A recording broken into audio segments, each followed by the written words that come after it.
see if you're hungry enough. Take a bite, take another, just like a good boy would. Get a sweet thing on the side, home cooking on the side. Side order could be a daughter, and you're looking good. Come on, baby, eat the rich, but the bite of the son of a bitch. Don't listen, don't you give me no switch. Come on, baby, and eat the rich. Come on, baby, and eat the rich.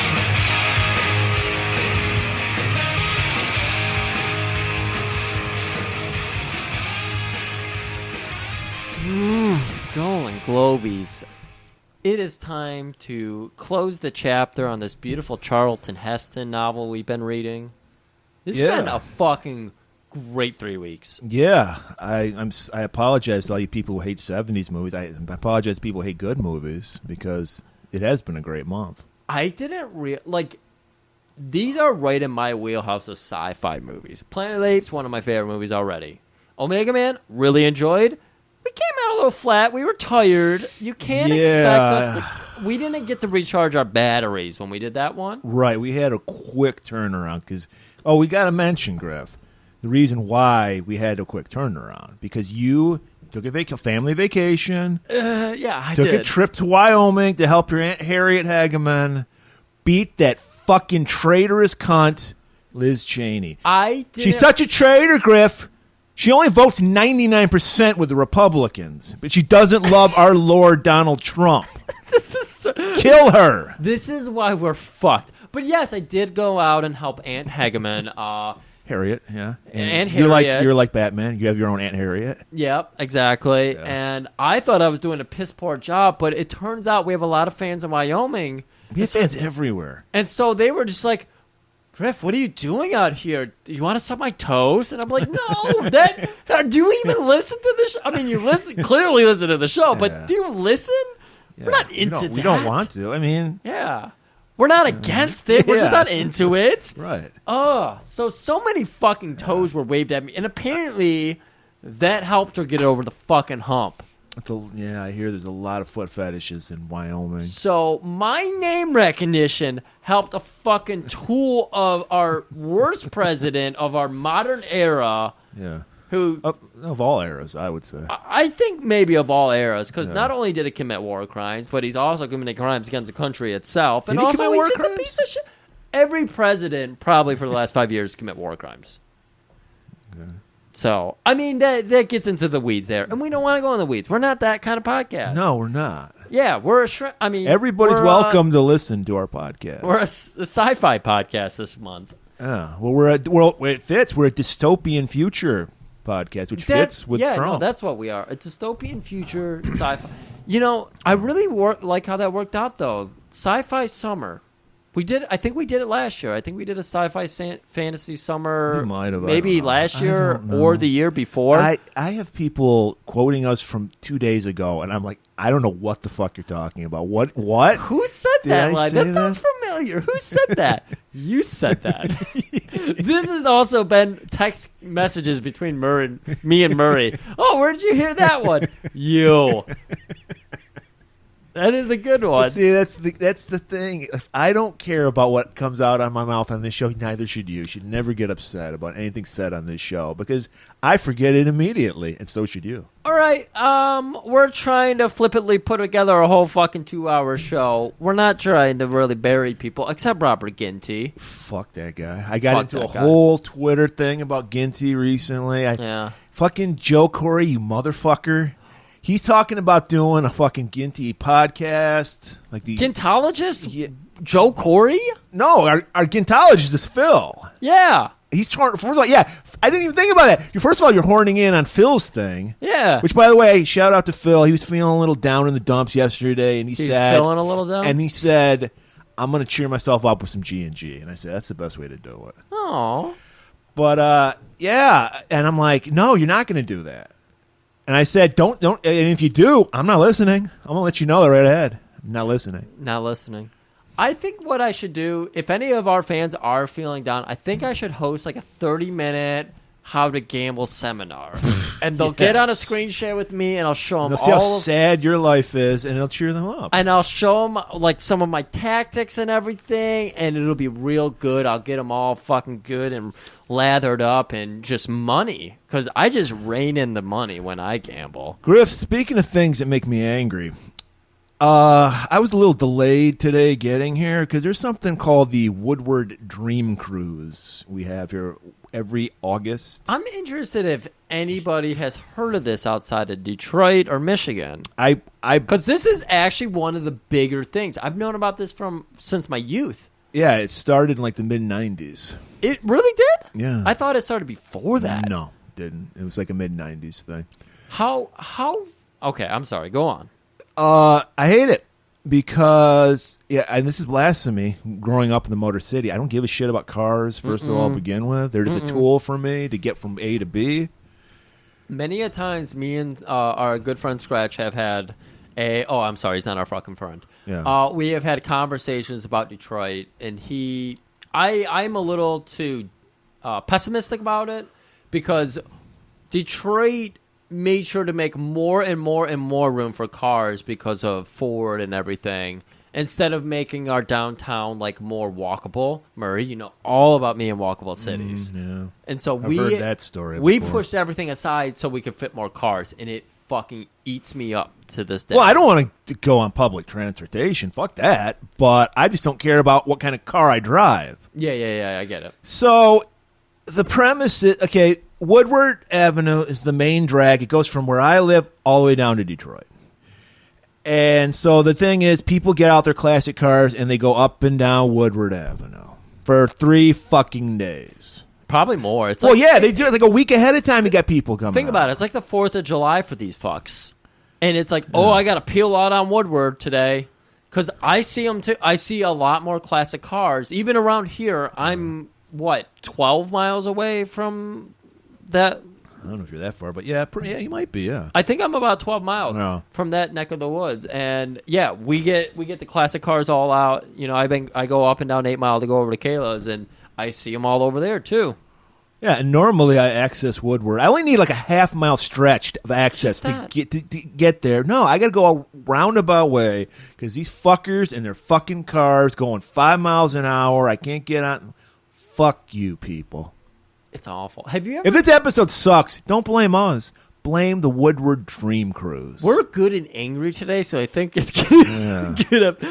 Well, I don't know. I'm happy about this movie. It was great. Oh, my God. I love this movie. Yeah. It's really going neck and neck with Planet of the Apes for one of my favorite Charlton Hestons, I guess. Yeah, I told Griff after I'd seen this before, but it had been a while, and I was like, I think this is my favorite of the movies we've done in the Charlton Heston Apocalypse trilogy. Yeah. They were all good. Yeah, no. These are 3. They are so in my wheelhouse of sci-fi, because they just give you 1 or 2 things. They don't overwhelm you with like, oh, it's the future. I hate that shit. Like, here's a flat screen. I don't care about that. I love like to take one social issue and just like expand it, explode it. So in like in the world of Soylent Green here, we're going to see like overpopulation. We're always talking about population, Murray. Yeah. And if I would have asked you to guess the population in New York, if you didn't see that opening scene, what would you have said the population in New York was? 39 million. 39 million. Yeah. Give or take a million. That just goes to show how good this fucking guy is at guessing how the population of a city was based on a movie that may or may not have been shot. Yeah, cause did we mention this movie takes place now? This isn't a future movie. This is the present movie. 2022. It's based on a book called Make Room, Make Room, which had nothing to do with the movie we got. What was it called? Make Room, Make Room. Make Room, Make Room. I want to read this. The writer was not happy about it because they did change a lot, especially the main, which we're not, the spoiler we're not going to get into until we get to the end. Yeah. That was not in the book. Make Room, Make Room. Yeah. Oh. Yeah, I'll find it by that. This was Edward G. Robinson's last ever movie. Who's that? Is he the director? Saul. Oh, it's Saul. Okay. He's a super famous actor. Is he? Yes, he was. Well, I forget. Anything happened before you were born doesn't matter. 100%. But yeah, he was a gangster. He's like, meh, see? Yeah, anyone who does that impression, meh, see? Yeah. That's Edward G. Robinson. No shit. Yeah. That's incredible. So, he literally died before this movie came out. Like, in the last scene he filmed was his death scene in this movie. Yeah. That's how prophetic this movie That is was. Interesting. And he did a fucking Telly Savalas performance, Griff, because he was only in this movie for like 10 minutes, but you loved his character, you cared about him. He didn't steal the show, but he was great. I just love the chemistry that was occurring. Like, this is kind of current New York based on what I've heard from people, like younger comedians coming up through New York who were trying to break into like the improv scene and everything. This sounds like modern New York. We're just sharing a part. Well, it is. The year's 2022. Yeah, just one person would be a fucking delight. But, I mean, we're going to get into some interesting scenes. If you've never seen this movie, they fucking do such a good job of shooting just like this overwhelming New York. I fucking love it. They do a great job. And we were just talking before we recorded about they do a great job showing the desperation people are living under, like, and how there's nothing, there's no food, there's scarcity all around, and you feel it. Right. And there's, the fucking the environment's fucked. Everyone's just drenched in sweat constantly. They put on the Mexico filter in America. Hello. That's how rough it got. That's how rough it got. And you really feel. And this is my big pet peeve, Stuart, because I have issue with you, Stuart. About what's going on? Stuart is a Fury Road guy. I'm a Road Warrior. I always have to preface this every time I bring it up. I enjoyed Fury Road. It's it's an entertaining movie. I like it. I like the movie. Yeah. It doesn't come anywhere near Road Warrior. Road Warrior is fucking miles beyond better because you feel the desperation Max and all those people are under. He's desperate for bullets. He has no bullets in his fucking gun at the beginning of the fucking movie. It's so the bluff. He's fucking soaking up gas with a rag and squeezing it out. And then in Fury Road, it's like, oh, we have a town that makes gas, so you don't have to worry about that. We have a town that makes bullets. You don't have to worry. That is my biggest pet peeve. It's just, I hate the abundance of everything. The world of Mad Max, the first Mad Max movie, even felt scarce because there just wasn't a lot of humans in it. Well, that was like the beginning of society. Yeah, exactly. But even in that, barely any humans. You didn't hear them complaining about gas and all that. There's ice cream shops and, that kind of thing. Toe Buster. What was his name? Toe Cutter. Toe Cutter. Yeah. Oh, well, there's a OC song called Toe Cutter Thumb Buster, and I think I combined the two there. Okay. Great song. But yeah, the scarcity. That's what you fucking love about Mad Max and, to some extent, Thunderdome. Yeah. Until they get the children. Yeah. But that's... Thunder Road. Thunder Road. The lightning strikes. I love Tom Hardy as Max, though. That would have been really fun. Look, I know Mel Gibson. He's got issues. He's problematic. He gets a pass from me. He's Mad Max to me. Yeah. I would have loved to have seen the final Mad Max story with him playing it, but the one guy I was okay with playing it was Tom Hardy. I wish he got more screen time, but yeah, I was fine with that. Tom Hardy is probably one of my favorite modern actors, so I did love that he was he was Mad Max, and he kept to it where he barely talked. Right, and he was an asshole. Yeah, and he was just about him.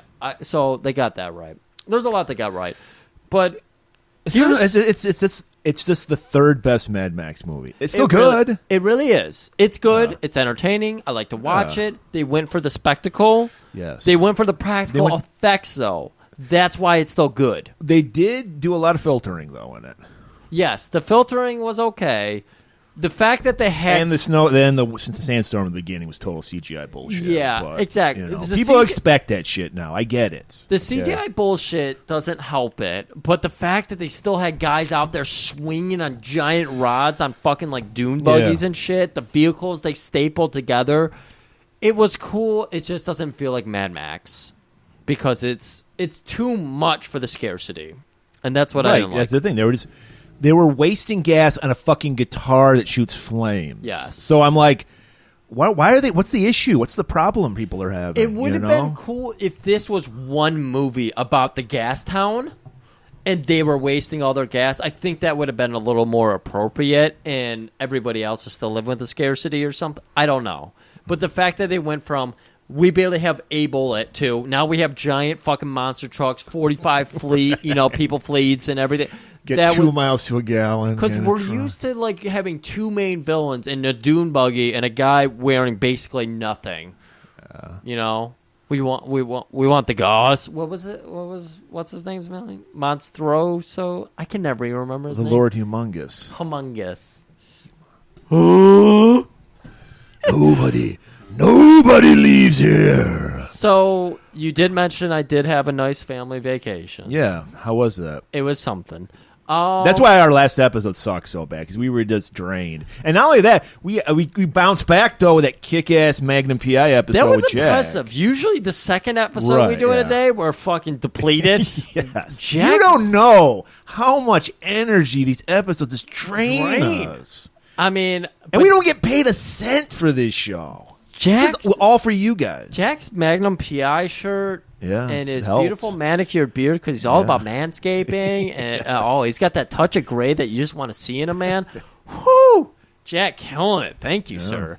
But yeah, I think that's why we fucked up on our last episode, because we had we rarely have we had videos up, which we never do. We never have videos up with our guests. That was it. He was just I was distracted by myself. I was narcissist, just looking at my reflection constantly. Yeah. And Griff was just enraptured with Jack, so it was like we were off. I couldn't help it. You noticed both my hands were never over the table. Yeah, did notice that. Oh, sorry. Did notice that.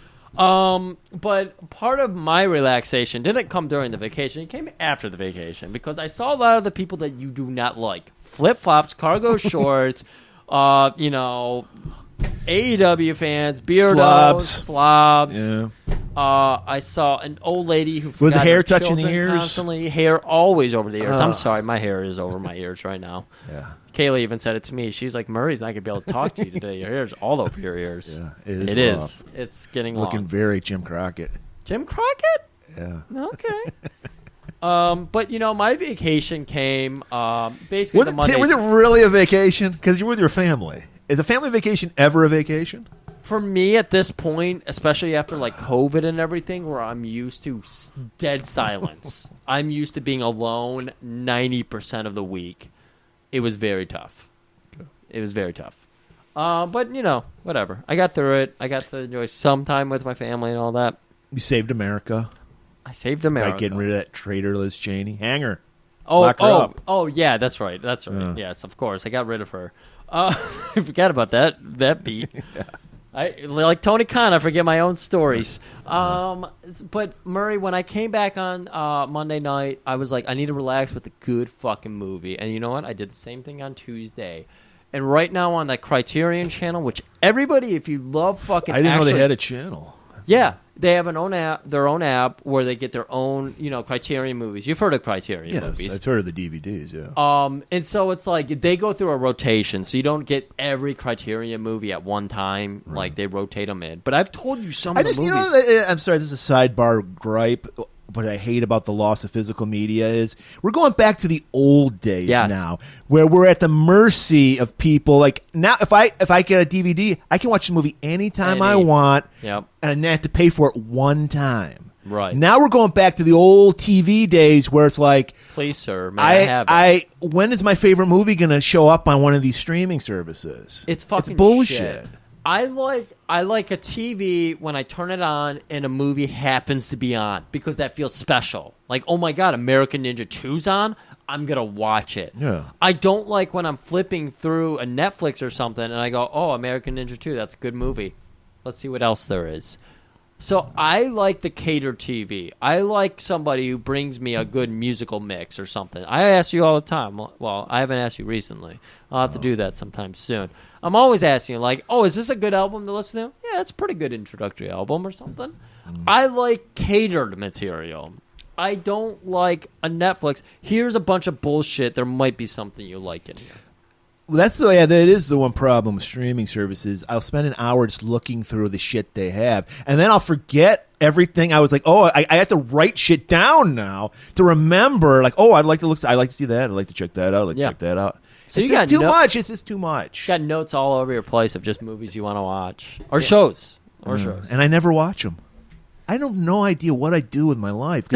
I don't have a life, yet somehow I never have time to ever see any of this shit. I can barely watch the movie we do for our fucking show half the time. But getting back to the Criterion movies. So they put together they will do this thing because Criterion Channel is all about directors, screenwriters. The people actually give a shit about making their vision of a movie, their story, things like that. An actor doing their fucking goddamnedest, not what we see in theaters today, essentially.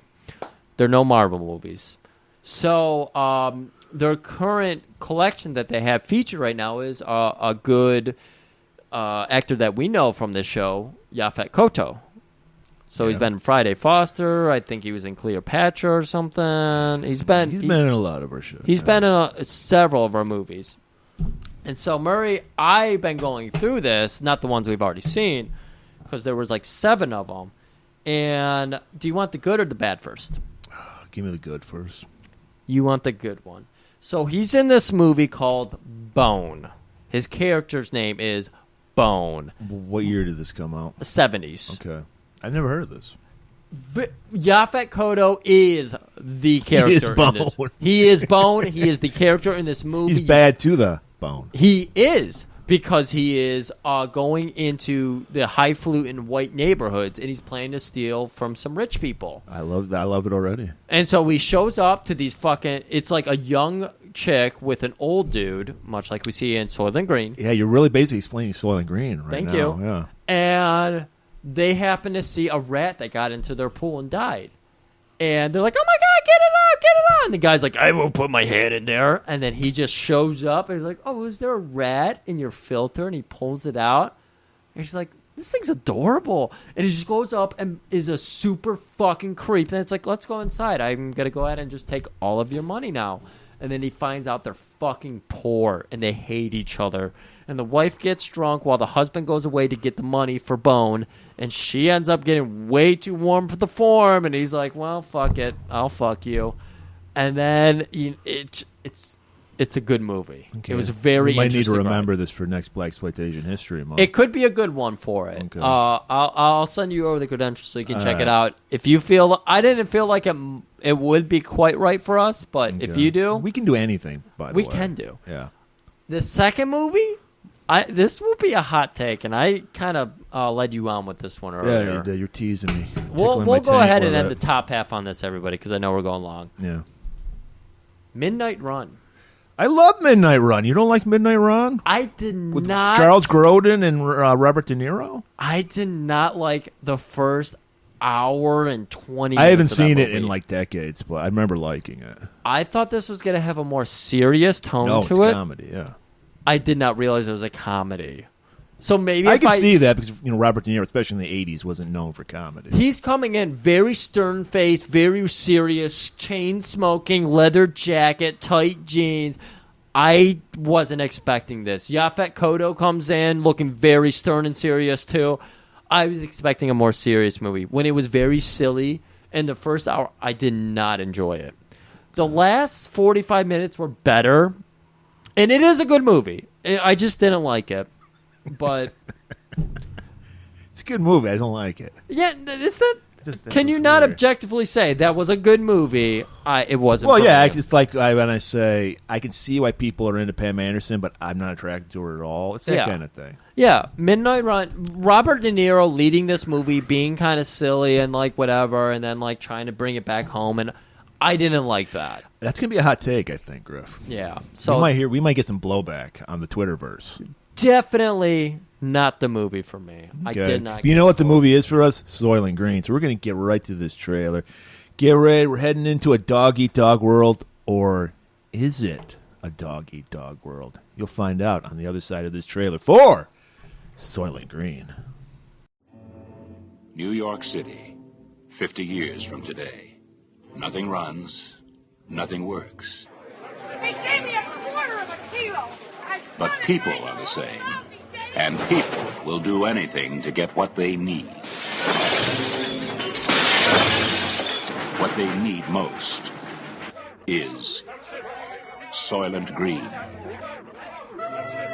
Simonson, board of directors of the Soylent Corporation, murdered because he discovered the secret of Soylent Green. Detective Thorne, he's got to find out what Simonson knew.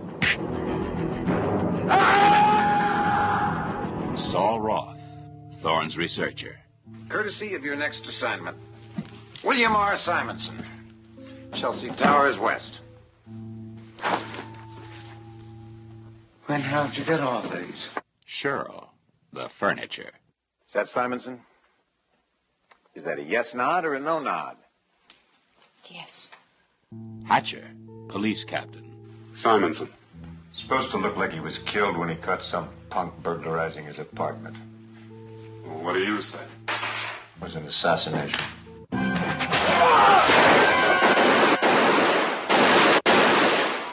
Tab Fielding, bodyguard. Why would you leave that door open?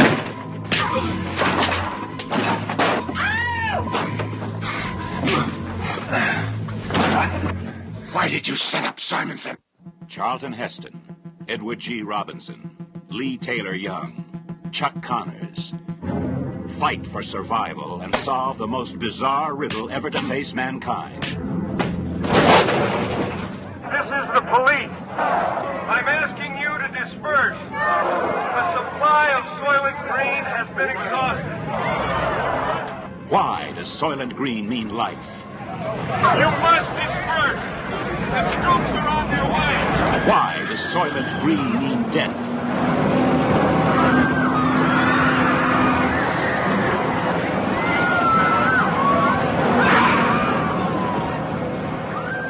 Another perfect trailer. How does this happen? 70s, they just knew how to do it, man. You know, I either find a trailer that is 1 minute long for a 70s By the way, movie. it's funny you bring up the trailer because Joe Corey brought up the trailer just yesterday for Omega Man. It's like, where did you find that trailer? Because he said the voiceover work sounded like they were doing a rom-com type thing. Well, Joe Corey... No, don't reveal our secrets because we're the best. That's why we found it. That's all you need to know. We shouldn't tell them about the people we pay off? We don't pay anybody off. Yeah, Griff, right. I can't. Something's off about you. I'm looking at you. I'm staring into your eyes. I'm reading your eyes. What's? There's something missing. What's going on? Well, Murray, I ran into a little trouble last week. It was like a week and a half. No, it was last week. Did this happen in Wyoming? This happened in Wyoming. All right? Shit. Nothing good happens in Wyoming. So there I am out, and as everybody knows in America, Wyoming houses are 4 miles apart from each other. Yeah. It's basically a wasteland. Yeah. And that's why my dear cousin Aunt Cousin Aunt Harriet Hageman was running for office out there. And so I'm in between houses, and a helicopter lands down.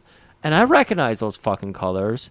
Brown, yellow, orange. I was like, what the fuck? Is our good friend Jack here? Is this like his mechaphile dream? Is he fucking this helicopter? He only fucks cars. Dude. That's right. He only fucks Magnum PI's car. Right. He doesn't fuck TC's chop. Well, go figure. Magnum PI walks out of this fucking helicopter, and I see his fucking compatriot. Well, it was a stand-in, obviously, because his friend died recently. Yeah. That's why we did that episode. Yeah.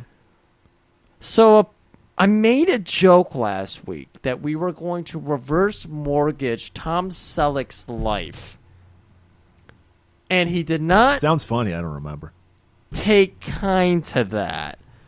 And what I've learned recently is that Tom Selleck is the god of mustaches. Yeah, I knew that. Yeah. Everybody knows that. Because he didn't even get out of the helicopter. He's the passenger on this chopper. He did the eye thing where he pointed two of his fingers into his eyes and then my eyes. Then he snapped. My mustache was gone. It just disappeared. It didn't just. You notice I have stubble on the rest of my face. Yeah, but it's like a baby's lip, ass. Yeah. my lip is barren. Huh. I don't. I've been praying to the Tom Selleck every day because I think that's what happened. You just to me. got magnumed. I got magnumed. Oh. So I hope. I mean, we know your source of your power is your mustache. So I hope you can power through this episode. I really hope I can. I hope our listeners can because we're really even my enunciation may seem off because the weight of my lip, vibrations from the mustache. Exactly. Yeah, I picked up on it. Your voice doesn't even sound the same. Anyways, Murray, this is the year 2022. Yes, yeah, the far off present. Oh wait, that's this year. Yeah. Would you say our year's looking better than this year? I'd say a little bit because there's not 40 million people living in New York City. There's about half of that, I would say. Half of that because everyone's moving out because of work from home. Yeah. Yeah, according to the headlines, the millennials have ruined the workforce. Yeah, I agree with that. Oh, okay. So we just see the year 2022 population in New York City, 40 million. Fucking unemployment. It's 50%, Griff. Shit. Biden, what did you do? Yeah, I know. Thanks, Biden. I'm not even getting into the inflation rate, but it's bad. Yeah. And gas prices, woo. Just double it. So we see our man Detective Thorne, played by our man Charlton Heston, whose character was born in 1980 in this movie. 1980, so that would make him 42. Yeah, which he's probably 52 in this movie. He looks like he could be. He could pull for that era, 70s, 42. What he looks like here. Look that. Yeah, these pictures you're seeing of my dad are him in his 20s. So come on. Yeah. Well, yeah, I've seen pictures of my mom in high school, and she looks like she's fucking 40. So yeah, people just looked older back then. And now people, I don't know if it's an age thing, but now everybody who's 20 looks like a fucking child to me, like a literal child. And I'm like, that's why I'm like, when they go on how sexy these girls are. Like, no, she looks like she's fucking 12. What are you talking about? It's creep. Okay, I'm sorry. This hits way too close to something I'm not reading. I'm listening to it, but. I never watched these shows. I was too old for them. But have you heard of shows? What's that? I've been hearing about these Nickelodeon shows. Yeah. Because Jen McCurdy put out that book. Yeah, the fat kid from Head of the Class became like a big producer for these Nickelodeon shows. Have you ever looked up a picture of him? Yeah, I know. He was on the Head of the Class. I remember that show. It was on the 80s. No. Oh, okay. Yeah, but he you was just an remember actor. him from that? Yeah. He's a big fat guy. He's still a big fat guy. Yeah. And he's got big floppy hair. Yeah. When he was like the creator for these shows and everything, you would despise this man. Yeah, and the rumor is he knocked up Britney Spears' sister. That's the rumor. Jamie Spears? The kid she had, she's like 16. That's the rumor. Oh my God. You know he's heavy into shrimping. Oh. He likes baby shrimps. Dude, there is okay, so here's the thing I was getting at was I started hearing these stories, and she was on an episode, Jenna McCurdy was on an episode of Eric Andre, and so I was like, that woman seemed very interesting because she is just dead. She is dead. Yeah. And when she came out saying, this is what killed me, I was like, I want to kind of hear these stories. So I ended up having free Audible books, so I've been listening to that.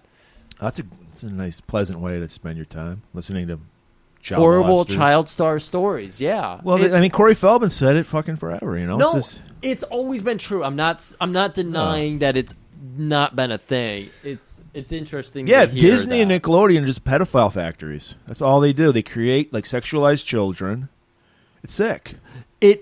This poor girl was like, right on the cusp of puberty and everything. They're like, yeah, go ahead and pop on this bikini. And she's like, I don't want to be an adult. I want to be a child. Terrible. Almost like the world we're living in 2022. Yes. Soylent Green. So Thorne wakes up, flips on the old big tube. We don't have flat screens in this 2022. And I love... See, okay, I'm sorry to do this again, but I love a sci-fi world where we're not looking at flat screens, hovering. You don't have, like, little fucking hovering scooters. I mean, even though we're getting kind of closer to that with Amazon delivery drones and everything like that, I like a sci-fi world where it's like it feels way too close to home. Yeah. In this movie, of all the movies we've done, this is why I liked it. I probably said this in the opening, but I forget everything I do. It's the closest to it's so close to how we're living right now. I mean, because most of them are so, all like 2,000 years, obviously, monkeys aren't going to learn how to speak and all that shit. But, fuck, I could see 10 years from now us living in the fucking world that they predicted would be right now. Yes. That's what it's a world where like it's just corporations run everything and rich people, and it's just this vulgar, disgusting fucking world. That's one of the reasons I love Phantom of the Paradise too. And even the Apple. I know that's a fucking shit movie and everything. I love those types of movies where it's like that's so disgusting it couldn't be real. They are fucking real today. This movie does such a good job of it. This is the sci-fi I fucking love. Minority Report, boring. Like, I love the premise of it, but the over sci-fi-ification of it all does nothing for me. I think the best balance I've seen is Total Recall. That's just a fucking good-ass movie. And book. And episode of our show. Check it out. So, yeah, you mentioned Thorne waking up. He's shirtless, but he's got that beautiful fucking kerchief thing. What do we call it? It's like a kerchief. Or it's scarf? Yeah, a little scarf. Is it just a scarf? A little scarf. Yeah, because he's got to cool himself. He's got the Brett Favre cooling thing. There's copper infused in there. You know what? I did think I recognized it. You're right. That is the Brett Favre copper coolant. Yeah, I saw him throw because it's like they don't have soap. The poor people aren't even allowed to have soap in this world. That's how fucking desperate this world is. Again, relatable. Sci-fi should be relatable. It should not distance you. It should take some things and exploit them and make them feel realer. This movie doesn't. You get water rations, which I bet that's going to happen in our lifetime. It's already been happening. Yeah. It's happening here recently in Oakland County. You have a boil warning out right now. Well, because water main break. Exactly. We're having crazy fuck-ups with their infrastructure because we don't ever invest in them. So we see it's like a talk show, and before they get into the interview, they shill some of this new product. The Soylent company, who like owns everything, they're like Monsanto's. Is that what it's called? What's the food, the big farming conglomerate? I think it's Monsanto's or something. I don't know. And we've already have Soylent Red and Soylent Yellow, but the new product out on the line, it's Soylent stands for soybeans and lentils. That's what Soylent is. Yeah. But the new product, hot off, it's Soylent Green. It's made from plankton, and people are fucking loving it. And he's just shilling it like a motherfucker. And then he's like, and up next, our interview with Governor Santini. Murray, you got to remember, Tuesday is Soylent Green Day. Yes. And when I saw that, me and Kayla, both our eyes lit up, and they're like, is that how Green Day got their name? I looked that up, too. No, it's not. That's funny that you did, too. Yeah. It's worse. Yeah, it's just getting high. It's so lame. Yeah. It's having a smoke-out day. But we got to, I'm not a fan of Green Day anymore, but we got to remember they were probably 15 or 16 when they came up with the name. Yeah. So. And then we see his partner / roommate, Saul Roth. And he's so here's what it is. They're both cops, but they have different roles. So Thorne is the guy who does all goes out and does shit. Yes. And Saul's known as a booker, where he does all the research and shit. And there's no internet. He's literally researching books in libraries. And books are hard to come by because, again, no trees. We have to imagine it's been taken over by the cancel culture Republicans because, as much as they like to say it's the, left that are canceling everything, they're the ones going into schools saying we need to cancel these books. And so they've canceled all books. So getting any kind of book is Well, no, they actually said that trees are hard to come by. There's a scene where there's like a I don't know what they call it, an arboreum or something. It's just like 3 pathetic trees. There was? Yes, it was like in a little inflatable like greenhouse almost thing. It was a very quick scene. It had the governor was talking to one of his goons in it. Interesting. I think I know what you're talking about. Yeah. Arbitorium. Yes, Yeah. I know exactly what you're talking about. Yeah. And so they're complaining because remember, unemployment's 50% Yes. So there's 20 million people who are desperate for work. So they've got so many unsolved cases. Right. Thorne is like, fuck, have you got any headway on these cases? He's like, he's like, I found out this guy absconded. He's in New Jersey now, and I don't know. And he's like, we got to get some cases or we're going to lose our fucking job. I think the most obnoxious view some people would take on this is, see, socialism failed us because there's government handouts. They basically have to feed this fucking class now.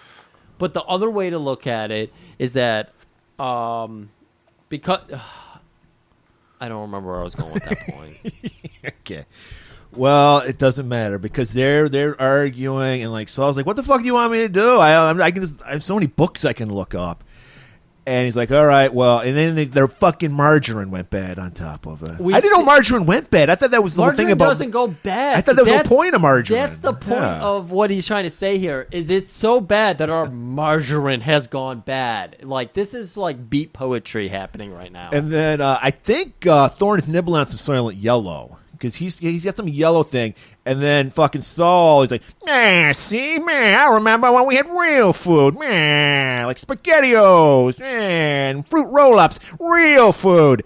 And he's like, those are days long past, my friend. I don't know. I've been living my whole life on Soylent. So we see that Thorne is continuing to get ready for work, and by that I mean throwing a shirt over his kerchief. And that's why I like. They only have both of them have one outfit because they're fucking dirt poor. I love it. Again, they're doing such good. And if you notice, and I did notice because I told Caleb, make me some of these pantaloons, is that all the men wear a similar style pantaloons where it's got like, your fly. There's the overlap that has that kind of swoosh, and then it goes up to your belt. Well, they have one that goes like all the way across your lap. It's very interesting, but oh man. Anyways, so he has a very distinct pattern on his pants. That's what you come to this podcast for, is distinct pattern on the pants. Taffeta would appreciate that. But then you got Sol there working an exercise bike. You're like, well, what happens is the power goes out. We've seen the light bulbs. And he's like, Saul's like, I guess I got to do it. They have to fucking pedal. They got to generate their own power for their apartments on a fucking exercise bike. And Saul's like fucking 100 years old. Right. And these two. Or 50. I don't know. We can tell they're living, they're happy to have a place, but at the same time, they're too close to each other. So there's a little bit of friction, and yet there's a little bit of appreciation for each other in their situation because they're like, I love you, Saul. Go with God, you see? Schmuck. Yeah. So Thor puts on the old copper-infused kerchief. I mean, he double knots it because he doesn't want to get stolen. That's fucking Brett Favre's signature. Nowadays, you can only get like the Baker Mayfield copper. Nobody wants it. Cleveland didn't even want that. Walks out. This times have gotten so rough. People are spending $2,000 a month on living on a stairwell inside a fucking New York apartment. Here's the other. It's $600 in our time. Again, everybody watch fucking Soylent Green. Beautiful movie. Lots of great interior shots and all this. I love that every little house we go into here, there's a guy on the staircase with his, I believe in 2A. American flag T-shirt. Oh, excuse me, wife beater on, and it's hot. With AR-15. Yeah. How did they know that we were going to be obsessed with the AR-15 in 1970 it's the something? Genius of this movie. Incredible. So he has to step over all these fucking people on the stairway. Wouldn't you just? And I noticed they were sleeping on a stairwell outside. I would just be like a regular homeless person and just be against a wall. Why would he be on a staircase? I don't know. I really don't know. Maybe they were begging and they got tired from begging and they just fell asleep right there. So he's off because he gets a call from there's something happening. He's working a night shift. Yeah, night shift. That's it. And then we cut to. We see this very mysterious character talking with it. He's in a car. He gets in a car? Yes, he gets these guys living in a car with his wife and kid. Yeah. Gilbert. If you've ever seen the movie, I think it's called Dead End Drive-In. It's basically that set. And this character, Gilbert, is living in there. And in the back seat, we see a woman bouncing a baby. Right. And we see this goon, mysterious-looking guy, and he hands him... It's like a put-together pry bar. It's like two pieces of a pry bar that he puts together. I think I wrote it in my notes as a crowbar. It's the same thing, yeah. Yeah, because that's what it... Yeah, handcrafted crowbar is what I put in the note. Because that's what he hands him these two beautiful pieces. Even metal of this quality is like, oh my God, you're giving this to me? And he's like, you know what to do. And then we don't know what that means. Right. Now we cut to the other half live in this beautiful apartment on the east side. They're moving on up. Isn't this interesting? We've gone to what would be considered the middle class in this world to the underclass living in a car Now we're going to the upper class. That's a fucking... That's why I said I love how close this is to how we're living, because the gap between the rich and poor right now is getting so fucking far. Right. I mean, rich and poor, obviously, huge, but middle class to rich. Our middle class characters don't even know what a vegetable looks like. Right. So we see this beautiful woman, Cheryl, playing the fucking hottest video game of the age. It's closer to your time. What was the hottest video game in the 70s? Asteroid? Pong. Yeah. Interesting. And she's tearing it up, and this older man she's living with. I love those nimble fingers of yours, the way they craft that spaceship. He's not that. He's a nice guy. He's not a creep. No, he's not a creep. I did like creep voice. Right. And she's happy to be with him. She loves this guy. And they're talking, and then we see a familiar face from Maniac Killer, yeah. The professor, Chuck Connors. I knew I recognized him. I knew I recognized you. His name's Tab, is his character. Tab Fielding. That's a bad name.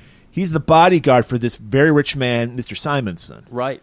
And he's like, hey, I'm here to pick you up for shopping. It's shopping day, and everybody in America knows about shopping day. It's the best day of the week, especially for a woman, because women like shopping. And it's very much like it's almost like a gated community, because the quote unquote grocery store is inside their building. Well, no, Murray, I used to have this thought when the local malls and everything were being bought out, and they were being replaced with Walmarts. I would say pretty soon they're just going to build apartments on top of the Walmart, and so you don't have another store to go to. You just go to the Walmart. You never leave your house. Exactly. Yeah. That's what's happening here. Yeah. We have been so compounded into... COVID didn't help, by the way. Yeah, exactly. And you can't go out. You can't. So you just go down. So they go down there, and this is to just show how desperate. I love the fucking. They really hit home how desperate the lives of everyone is. These are super rich people. And they're just getting a fucking head of iceberg lettuce, yes, some limp-ass celery. Which you call dry ice? No, I call it room temperature ice, because that's basically the flavor. There's no flavor to celery. I hate celery. I don't understand the purpose of it. It's like chewing on room temperature ice. It's just crunchy water. I will let you know that it is part of what they call the Holy Trinity in French cooking. Well, that just tells you a lot about French cooking. I believe that is onions, carrots, and celery. Tells you a lot about French cooking. Okay. So, and then there's this limp as fuck on top of it, and then he's like, oh, and miss, we got... Well, no, she says, excuse me, Garfield, I believe you have something special. And she bats her... She's a beautiful... We have seen nothing but dirt clottered, humans. Right. And now we're seeing this beautiful woman in a great wardrobe and everything. Manicured, yeah. Yep. And she's down there and she's just like, I believe you had something special for me. He's like, you think I would forget you? I just want an extra moment to smell your perfume. And Charlton does back that up later. He's huffing away on that perfume. No. And so he goes over and opens a little... He used to fucking BO, so he loves it. Yeah. He probably reeks to high heaven. Oh, he does. He doesn't. They're sweating and nobody... You get a jug of water a week or some shit. Yeah. This movie takes place over maybe 3 or 4 days, and he wears the same outfit. He barely gets to sleep. He is sweating profusely. You see the pit stains grow throughout the movie. Right. Beautiful. That's how you tell the passage of time by the pit stains. Exactly. And she's like... Where's the beef? And he's like, right here, ma'am. And it's a stringy fucking shitty cut of beef. It's not impressive. Yeah. And she's like, oh my God. So this shows you, even the super rich. Yeah. Are just, shit most people throw in the trash nowadays. And our poor middle class guy who's just happy to have a job, he probably took little shavings out of it or something, for his family back at home. It, yeah. Or he might have done that. Maybe he just wringed out some of the blood. He might have been like, this guy, fucking Joe Rogan told me that raw meat is the way. Anyway. So we cut back outside and we see that there literally is a wall between the haves and the have-nots. This is kind of like our California runway, where it's like that big underscoop where the water can go reservoir? Into. Yeah. Reservoir, thank you. And he is beating into the edge of it. He's hacking like a foothold because he's climbing this wall. That's why he has the pry bar. And he makes his way up to where the rich people live. And it just so happens he just cut it. I mean, guys, everybody, this is like an hour and 32-minute movie. Yeah, our episode's going to be twice as long as this movie. Well, yeah, we spent 9 hours telling people about the Dream Cruise, so of course it will be. They're spraying each other with Faygo, getting all over their fucking, nice paint job and waxing. So he gets into the balcony, and Simonson sees him, and he knows why he's here. We don't know why. Right. But he's like, okay. I feel like this inspired Alan Moore's killing of the comedian. Because what? No, actually, comedian put up a fight, right? Mm-hmm. Okay, I forgot that. So Gilbert's like, look, they're very sorry, but you've become unliable. You're a liability now. Yeah, and Simonson is just like, yeah, I kind of figured this day was coming. He's ready to accept death. And death he gets because he just fucking gets chopped in the back of his neck with a fucking pry bar. Right. And right before the first strike, he's like, this isn't right, but it's necessary. It's a God. And what's interesting we're going to learn about this movie is that no one gives a shit about God anymore. The only people who care is the poor people because that's their way to get not to sleep on the staircase. Yeah. Place to sleep. Yeah. So, very economic story. We cut right to Thorne gets the call, and he just shows up at the apartment homicide. Yeah, he was doing the night rounds and everything. It just so happens that he got called to this murder. And if there's any benefit of being a cop is you basically can do whatever you want when you come to a scene of a crime. Oh, I see a nice line you've added here. Yeah. And he just starts griffing all over the place. Well, first he's introduced to Cheryl, and we learn that because we thought they were like a couple. No, this is how depraved this is, and we're headed for this shit too. I can see that how depraved our society's got. Women are called furniture. Yes, and he even asks, "Are you personal or are you like the building?" Because the building have their own furniture that come with your apartment. How fucking gross is that? Think about, oh my God, I'm going to have to remember our blaxploitation movie here. Who is the guy who's living in the apartment complex with the floor, with the women? He had the Willie Dynamite. It was Willie Dynamite. So this is basically Willie Dynamite's apartment complex where each room has its own girl. Right. Furniture. Furniture. Yeah. And that is immediately a line. I was like, what did he just say? And again, beautiful little touches. Right. Well, not beautiful, but I know. No, they're depraved. Yeah. They are completely depraved, but they're beautiful and to the world. And here's the thing. You say, like, no, this couldn't happen. Do you realize who our last president was? I don't care what your politics are at all, but he's a piece of shit. Donald Trump is like all the 7 deadly sins in a human being. Yeah. So, yes, we're totally on the path to shit. Like, he has a fucking mail-order wife, for fuck's sake. 100%. Melania is furniture. Yes. And he treats her like that. Yes. So, yes, his fucking ex-wife is buried on his fucking golf course for a tax write-off. You don't get any more depraved than that. Right. All right? So, I don't care what your politics are, but if you like Trump, something wrong with you. So, getting back to this. So, yeah, and we see Charlie, who's the doorman/pimp of this building. He, leads perfect Thorne casting for this guy, too. Yeah, he's got, a bowl cut. He's got that hair that curls a little bit at the end. It's balding in the back. He's got the fucking crumple, ruffly shirt with the velvet jacket over it. Perfect. Again, Willie Dynamite would probably get this guy to be like some kind of hotelier in his apartment complex. And so, like I said, he just starts griffing and rifling through all of the rich guy's shit. Right. He immediately goes into his fridge. He's like, bourbon. Yep. Takes a swig. And Tab is there, the bodyguard, of course, and Cheryl. Yeah, it's spelled Shirl. Yeah, Cheryl. And they pronounce it Cheryl, I thought. No, it was Cheryl. Like Cheryl. Like short for Shirley. Shirley. Yeah, Cheryl. Okay. But Tab's like, you can't be going through that. And he's like, what are you, paid out for the whole month? He's like, well, yes, sir, I am. He's like, yeah, then it doesn't fucking matter. He takes a nice little swig out of it.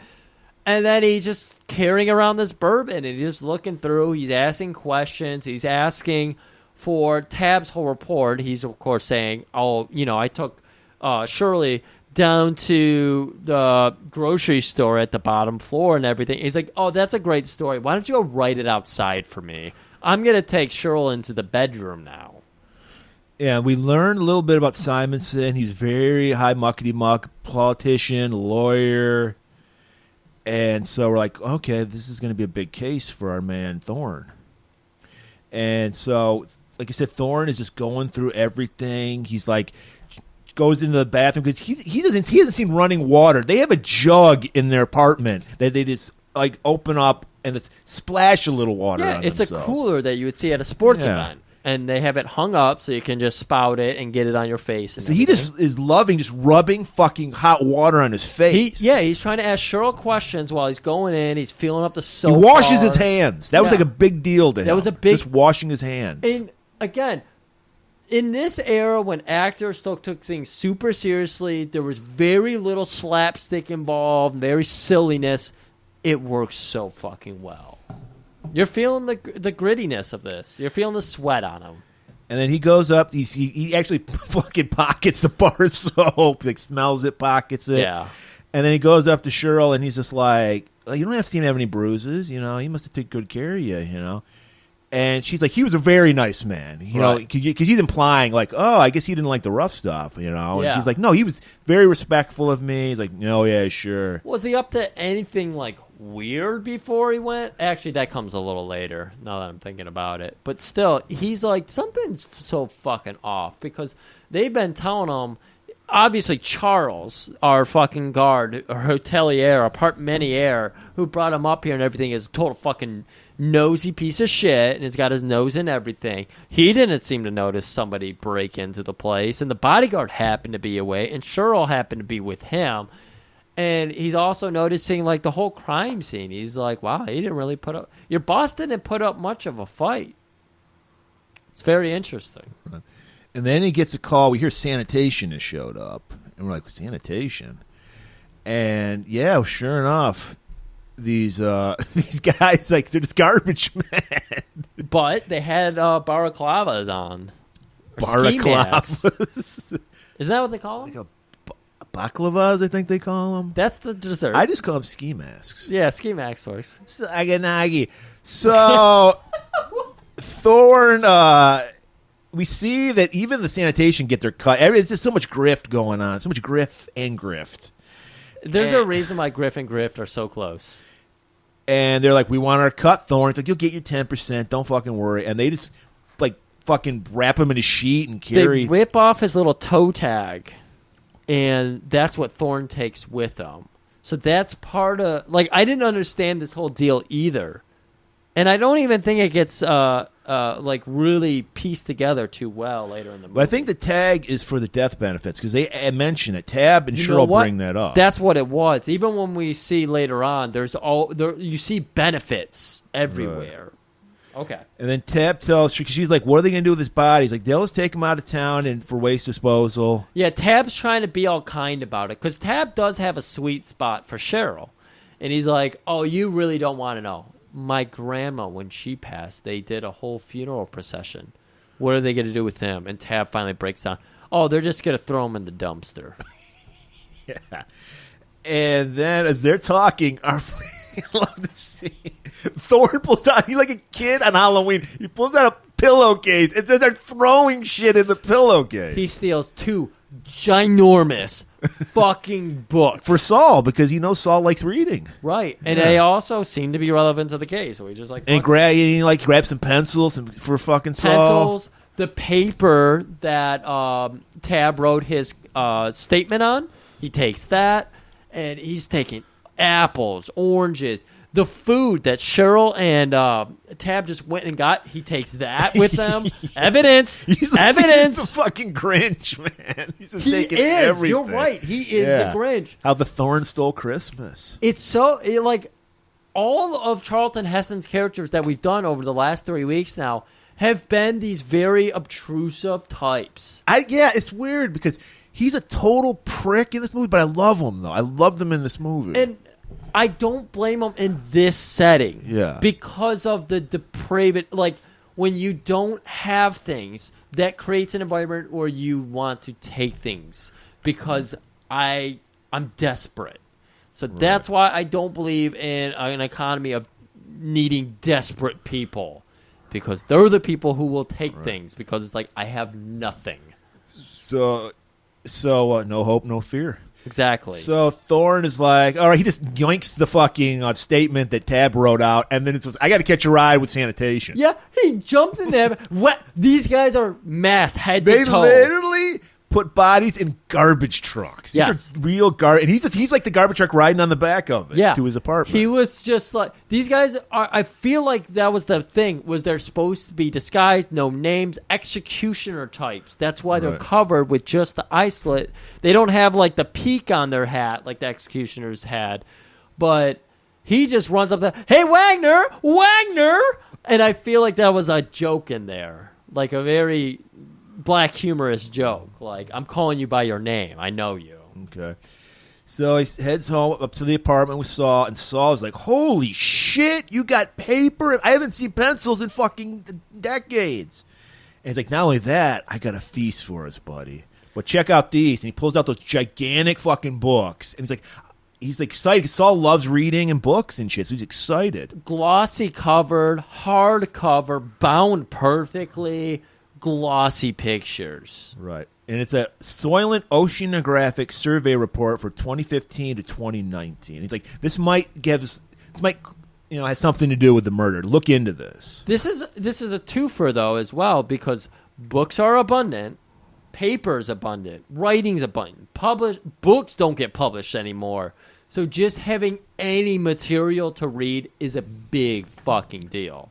Right. They do such a good job building up this world. Right. And he's like, not only that, check this out. He pulls out that stringy piece of meat. He pulls out... The meat's last. Okay, yeah, but he's like... He brings out the bourbon first. He's like, we're going to get fucked up tonight, Saul. And Saul pops that cork. Heim! Fucking takes a fucking big old swig off of it. Grows a few more chest hairs. And he's like, apples. And he's just sniffing them and shit. And he's like, get a load of these apples. Pulls out that stringy little piece of meat. He's like, oh my God, a feast! Oh my God. And then he's like, but then Saul still has kind of a heart. He hasn't been, as cynical as Thorne is. So he's used to a world where this was abundant, and now he's one of few that has celery, apple, stringy beef. I mean, it even looked couple like grains of salt. It even looked like, because Cheryl was telling Smithsonian, is what I was about to call him. What was his name? Simonson. She was even telling him, like, I got a special treat for you tonight. It looked like it's in the shape of some undergarment. So I think she was. That's why it's so stringy. I think she was supposed to wear it. That's some G-stringy meat. Yeah, it's a G-string meat. So yeah, he's like, well, we got to get to work. Saul's like, we've been blessed with this fucking feast.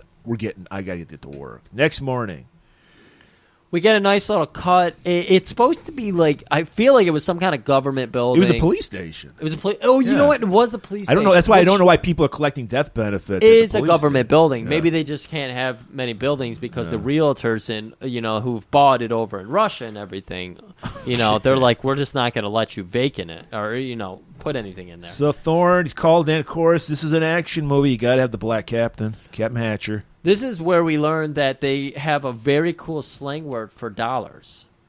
D's. And he walks in and he's like, hey, is that watch? He's like messing with his watch. He's like, no, they immediately start in about the cases. He uses that as a deflection. Because Saul even brought it up. He's like, we haven't fucking made edge on any case recently. And you're bringing me this fucking case with this rich dude you stole all this shit from? He's like, yeah, we'll figure this out. So that's what Hatcher's immediately on him about. He's like, case A, you haven't made any ground on. Case B, you haven't made. Case C, no ground.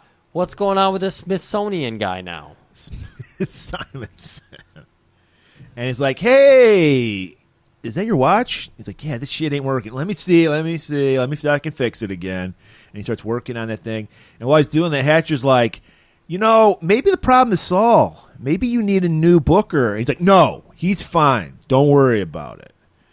So we see that there's some brotherhood between these guys. It's very very interesting and very sweaty. Right. Very sweaty. Wow. So as he's fixing the wash, he's pulling the clock or the light in closer so he can really fucking work at it. And you see him get tools out, and Thorne is going to work on this. And he's like, I've got this new situation. This is my Heston voice. Okay. With this man. Simonson. Yeah. And he's like, Simonson? He's high up there, my friend. Yeah, he's like, what do you think happened? He's like, it was assassination. Absolutely. It was made to look like a fucking robbery. How do you suppose it was an assassination? This looks clear cut. Like a just robbery, B&E. He's like, look, yeah, and he's like, look, the bodyguard just so happens to leave at the right time, and then all the security went down in the building for the first time in 2 years, and the weapon, it was made to look like some punk would use, like a real assassin would use a fucking gun. Right. It's just it doesn't add. It's too perfect. It's got to be something going on with this. And so Hatch takes a minute there. He's like, interesting story. What did you take from there? Everything I could get my fingers on. That wasn't nailed down. What did you bring back for me?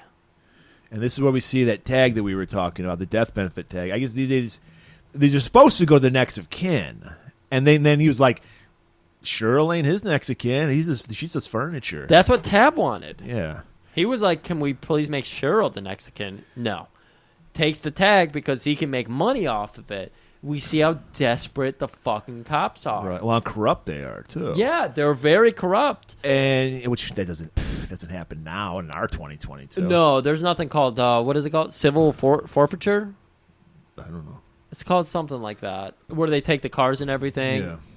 Yeah. And so they divvied up 50-50. He's like, you're paying Wagner his cut out of your cut. And he's like, oh, Thorne, you. And then they mentioned Cheryl. Hatch has a moment there where he leans back in his chair. He's like, what kind of furniture he got in there? Grapefruit. And then he does this gesture like suspenders is what I saw, but apparently they're supposed to be tits. Yeah. Well, apparently he's never seen a peach because. Well, Hatch calls him out on that. Because that's what I'd be looking for. Fuck the grapefruits. Give me the peach. Give me the peach. Tuesday comes. And Saul is out. It's Soylent Green Day Tuesday. We brought it up earlier. Soylent Green is Tuesday. Tuesday is Soylent Green Day. And there's just people fucking everywhere. We got the Mexican filter on. We got this marketplace where they're getting there's like these. They look like the kind of showers you had in high school. There's just these like fucking things in the middle. It's one single copper tube going up with multiple faucets coming out of it. And you're given like a plastic bag to fill your fucking ration of water for the week. You've noticed this is how I live my life. Like, I have cartons of water. I go around and I collect water from my friends. So I'm pretty much living the Soylent Green life. What, do you have, like, well water? I have well water. Yeah, that's the worst. Yeah, and that's not good. So, in fact, I remember one time I was at a place in Waterford, and I didn't know they had well water, and I just spat it out and said, fuck this. Never mind. You know, yeah. I'll go get an Aquafina. Yeah. So Saul is just out there getting the rations. Thorne's still hot on the case, and Thorne, he's like walking out on a balcony because he suspects Tab right at this moment. Right, so he's trying to keep an eye on Tab. Keeping tabs on Tab. Keeping tabs on Tab. That's good. A tippy tab. Tippy tab. Oh shit. Anytime he's in another movie, we're gonna have to call it a tippy tab episode. But even outside on this stairway, there's people sleeping on it. Yeah. Again, the overpopulation, Makes no how they sense. build it up. They don't do the thing where they're like in wrestling when you have an injured leg, but you forget it when you have to like do a super move to somebody for 5 minutes straight.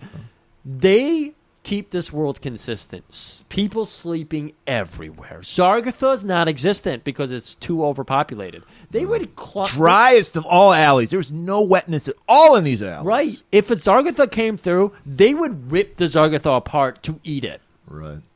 So he sees Tab go into his apartment. Leave his apartment. You're right. He does leave it. And then he goes in because he's going to break in and start rifling. Start Griffin. He's getting... So he goes, and this is kind of, I guess what you said, this would be a middle class apartment because it's an apartment. Yes. If you're poor, you just live on a stairwell. Exactly. If you are middle class, you have a roof over your head. lower middle class would be sleeping on the staircase in the apartment building. Right. Middle class is sleeping in the actual apartment. Right. I don't know what upper middle class is. So even this rundown fucking flea-rat apartment has guards. There's a very and by a guard, you do mean a fat guy, man, a fat sweaty guy in a wife beater with wearing a Trump's my president hat, yeah. A American flag wife beater, and he has an eagle AR-15 tattoo on his arm, of course. And immediately he's like, "You can't come in here," and he flashes the badge because Thorne is a detective for the police, right? So that gets him in. I need to know where Tab Littlefield. What was his name? Tab Fielding. He goes up to the room. We go into Tab's apartment. We see he's got some furniture of his own. Yes. Sexy little black lady, and she's sucking on a spoon of strawberry jam. My God, I've never seen someone suck a spoon so dry. Well, it was great acting because it's like we would just take this for granted. We'd just be like, we'd eat half of it and throw it in the trash. Who and the she's fuck just, do you know who takes spoonfuls of like jam and just destroys them? And she gets the knock on the door, and she like fucking hides. She's at a tiny fucking thing of jam, and she hides it. If you were to estimate based on what you know, because you're just so good at this, based on what you know, you're looking at that tiny jar of organic fruit preserves in a jar. How much do you think it would be? $124.99. Yeah, about 124 G's? Or $1. I'm doing my Price is Right thing. Oh, okay. Yeah. Fucking Tab Hunter Thorne. Why did I say Hunter? Thorne just barges in. Yeah. Immediately starts griffining. He's just rifling through all the things. Like, I've never had this before. Eating shit. Right in there. She's like trying to cover herself. She's got a little robe on and everything. She's making sure she's covered. Yeah. He's opening drawers. And again, this is a world where you have so little, and the police work hand in hand with the government. So you have to be incredibly careful how you try to, even if you're well made.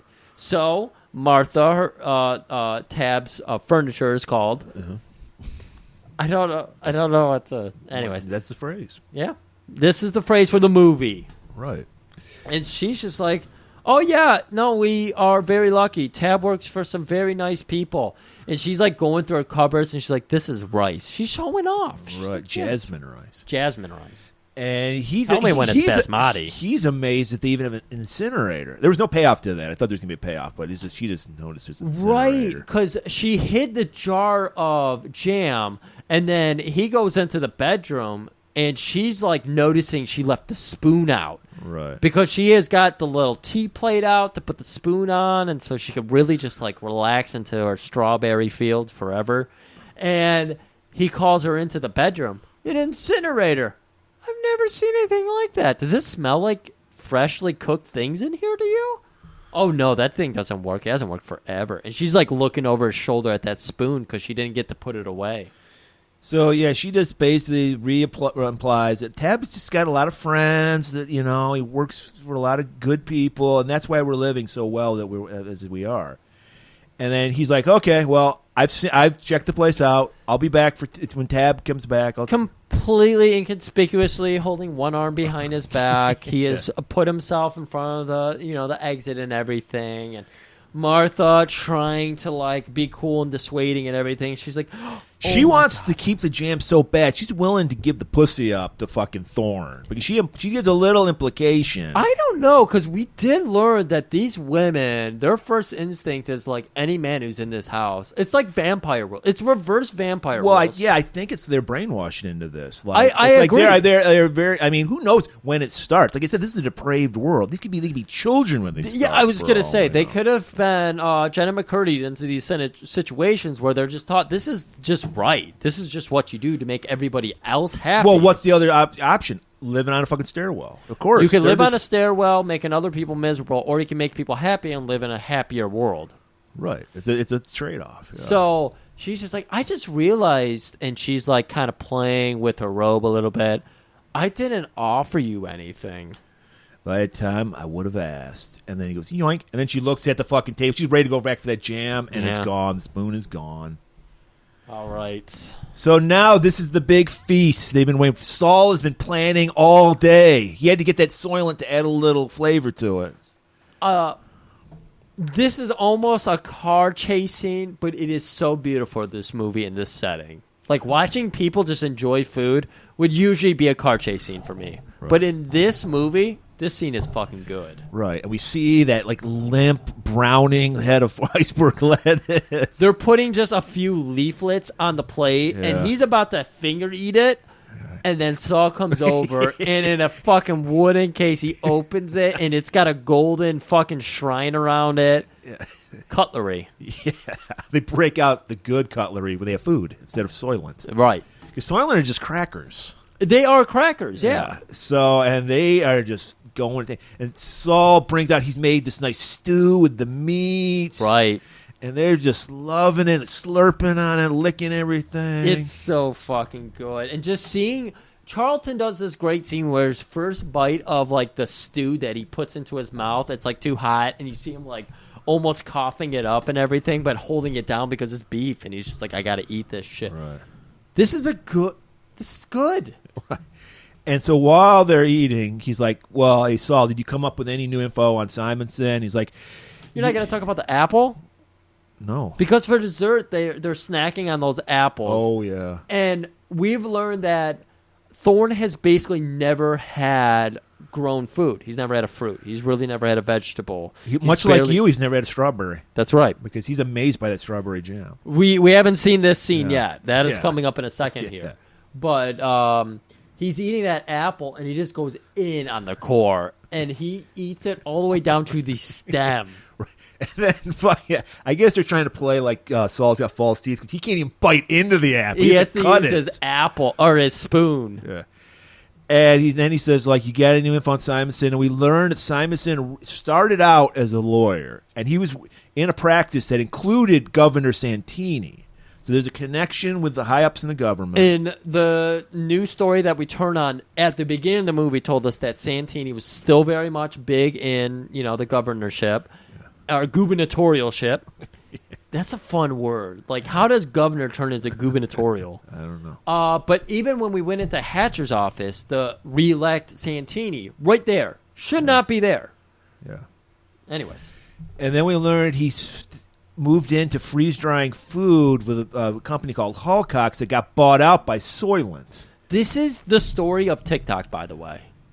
It started as Hallcox, then it got bought out by another company that ended up becoming China owns TikTok, doesn't it? Yeah, China. There was another company that China bought up that was already kind of getting into the mini video type thing, and then TikTok was like, "Oh, that's going to be good," so they bought it up for a shit ton of money, and then that became the monolith. Yeah, now they're like monitoring you and all this shit. There is a lot of trackers in their device. And we learned that Simonson was a member of the Soylent Green board, or the Soylent board. And so it's like, there must be something to that Soylent. Okay, I'll look into that. And he's trying to tell Saul, like, I really need you to get in on these books. I really need you to work hard. And they have, like, kind of a love-hate relationship. And so he gets up, what are you doing, making me work all this? And he's like, let me tell you something. And he pulls a spoon out of his chest pocket. Lint and shit on it. It's the exact same thing I said. Yeah.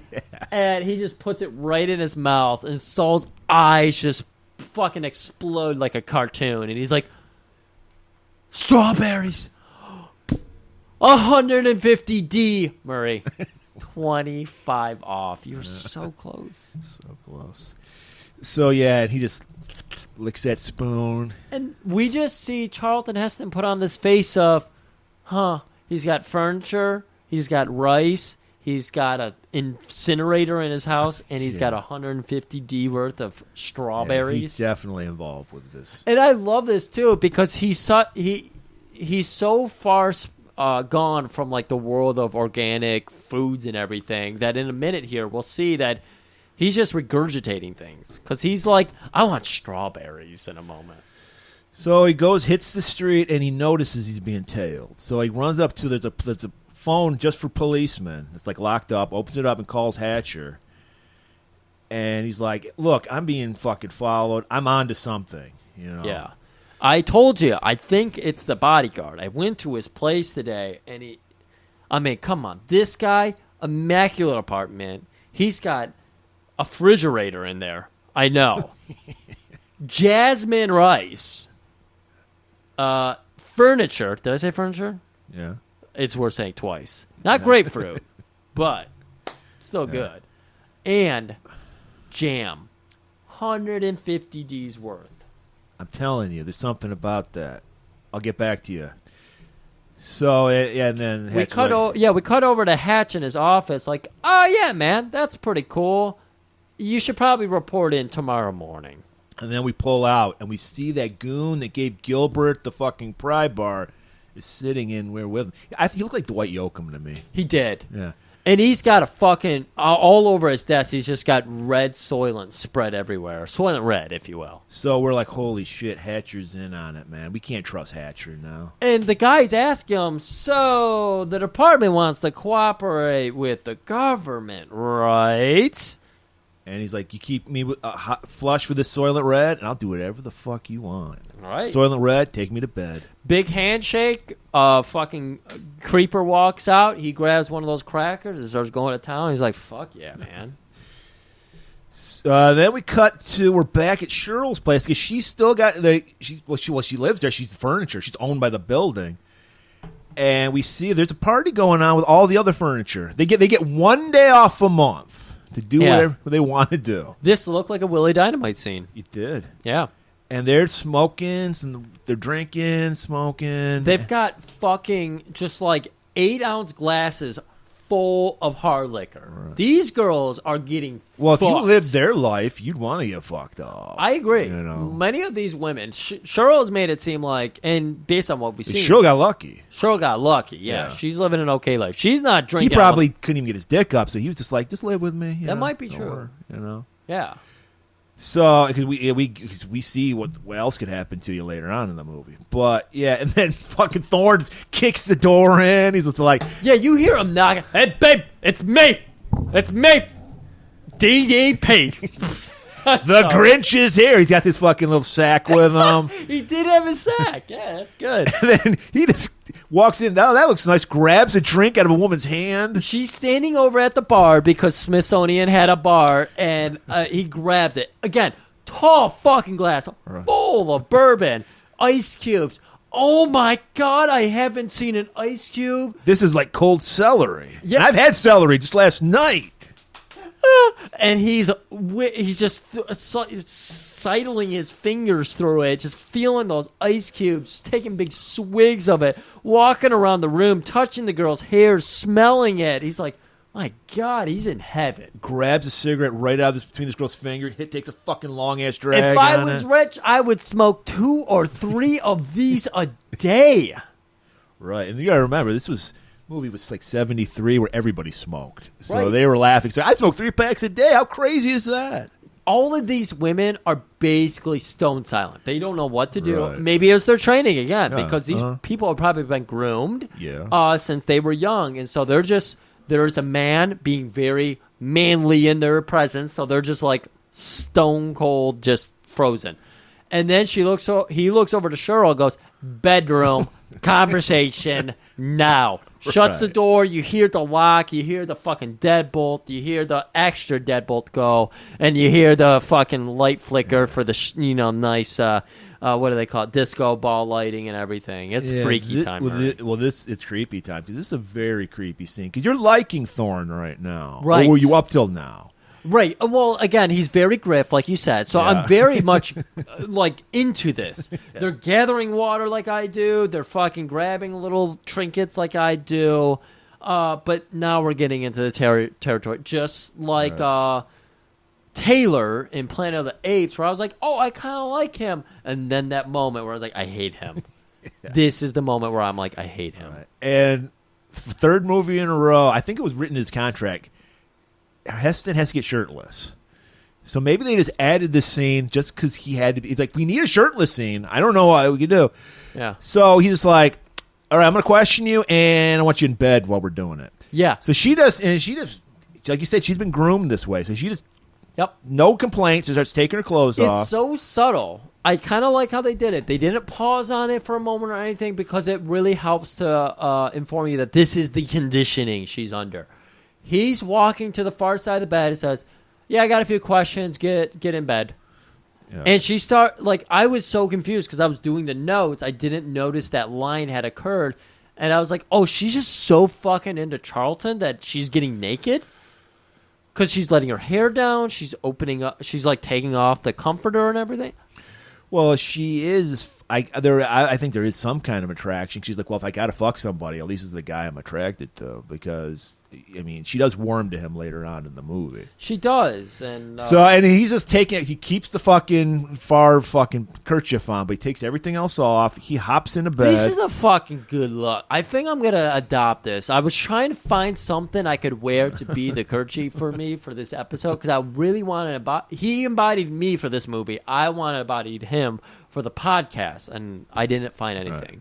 And he's like, did he have any friends or family that came in? Oh no, he really didn't have anybody. Well, there was a few different people. I mean, there was recently Tempter. He came around, and then there was Tompkins, Paul F. Tompkins, of course, greatest podcaster of all time. After us.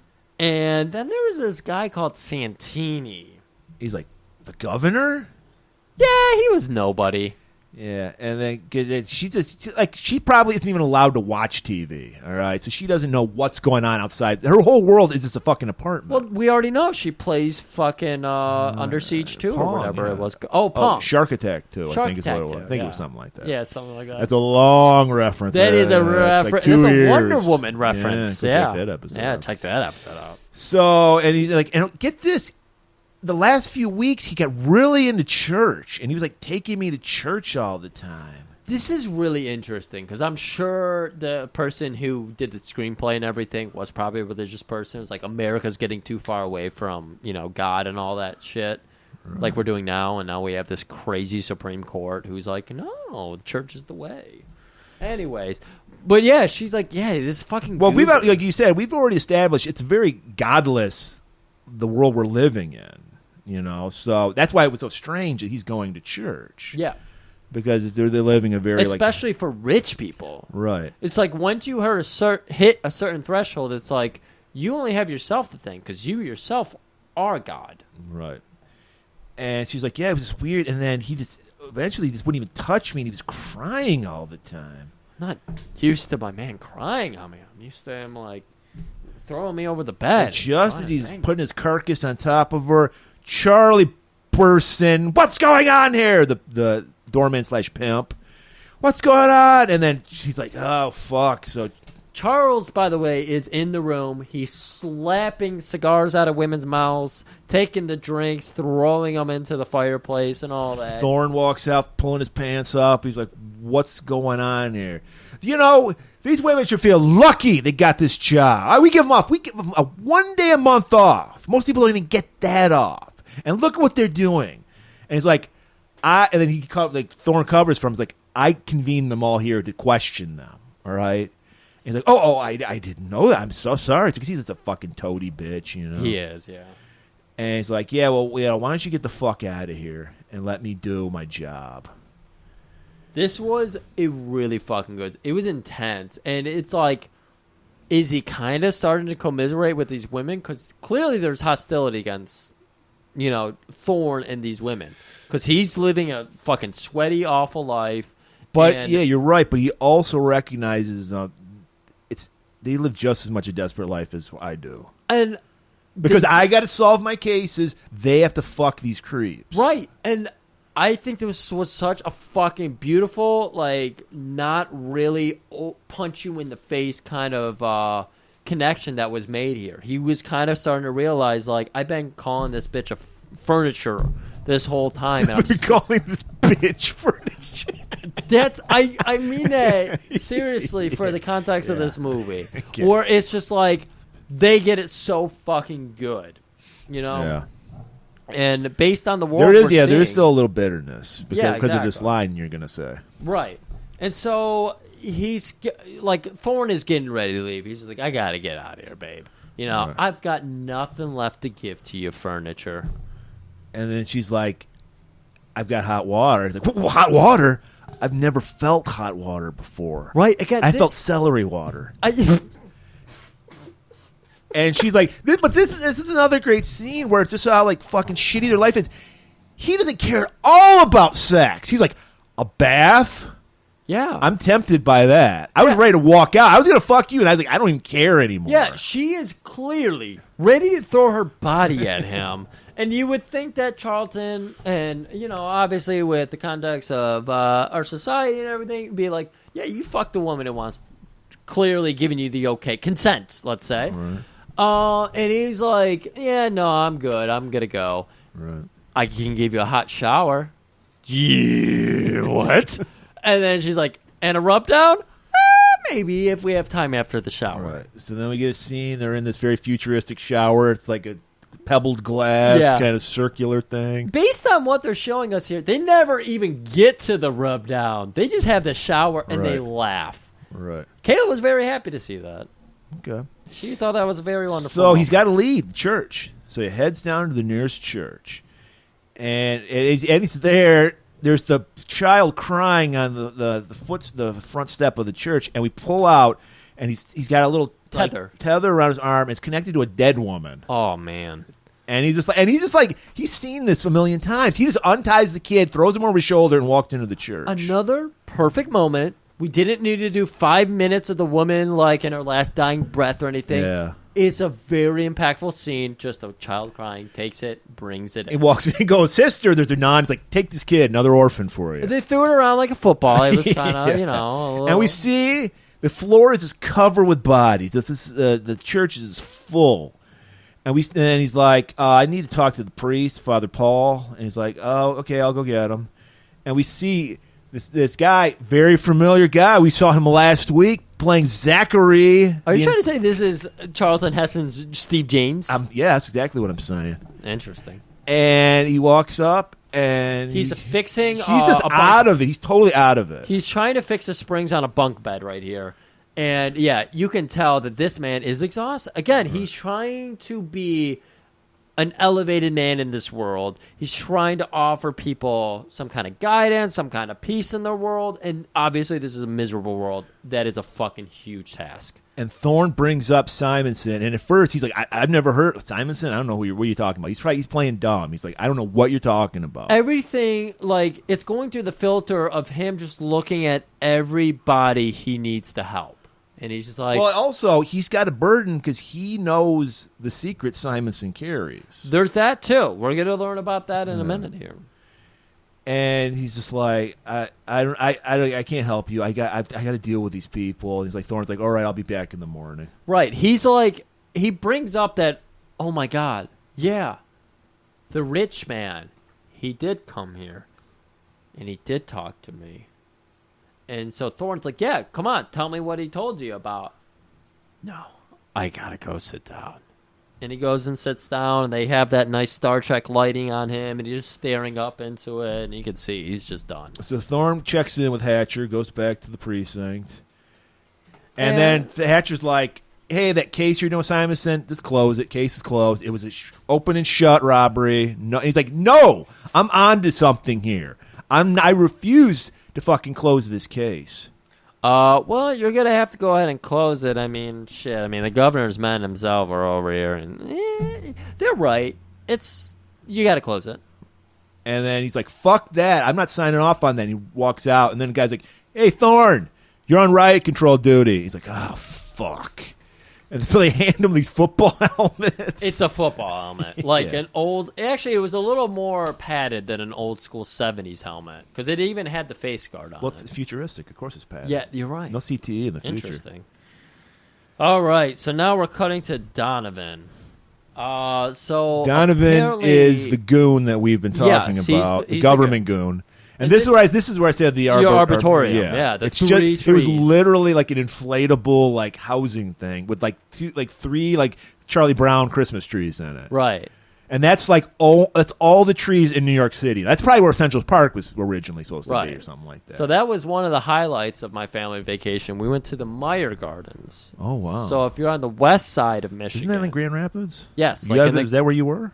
No. We were in Pentwater. Okay, people are riveted right now. Yeah, I know. So on the way out there, we stopped by there because my brother has the 3 younger kids. So they were like, that'll be a good way to like break up the trip. And it was really cool. So if any of our listeners happen to be in lower West Michigan, yeah, go ahead and check out Meyer Garden. It's pretty cool. So he's letting us, the governor Santini, know this Thorne guy. He's going to be trouble, man. He refuses to shut this case, and he's gotten to the Father Paul, and then like classic Trump move, mob boss move. I know nothing. I see nothing. Just take care of it. I don't need to hear any details. Yep. Do whatever you have to do. These trees need to be watered. I'm going to go water. So now we go back to the church, and we see our man Tab. He's like, oh, and there's a big line at the confessional. And we're like, oh, he's so guilty. He's going to admit some shit. That's got to be it. Right. And he walks in, and fucking Paul is catatonic he's just literally staring off into space in the confessional booth. Yeah. And then we see he pulls out this little gun, just shoots Paul right in the head. Silencers in this age, yeah.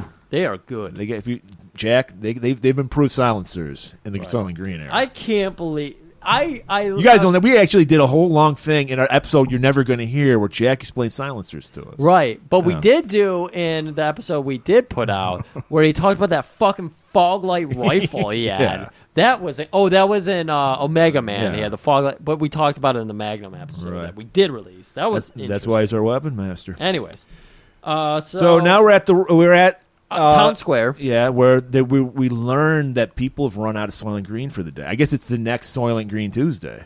Right, and we've got, we saw this scene before, but now we're seeing a little bit more of it. Everybody's got various Soylent Green, or not green, but yellow and red, and there was even a blue one in there. Yeah. But they had like various foods for wear. Not anything organic, just like buns in the shape of Soylent. And we saw, they were Soylent buns, they said. Yeah. That. And we got Soylent crumbs. The shit they just scrape off the bottom of the factory. Yeah. 2 Ds a kilo. It's like cheese curds.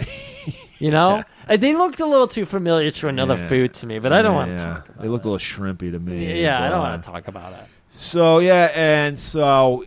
his superior's like, fuck, Thorne, they ran out. I'm going to have to tell these guys. He's like, what the fuck? They're going to riot. He's like, I know.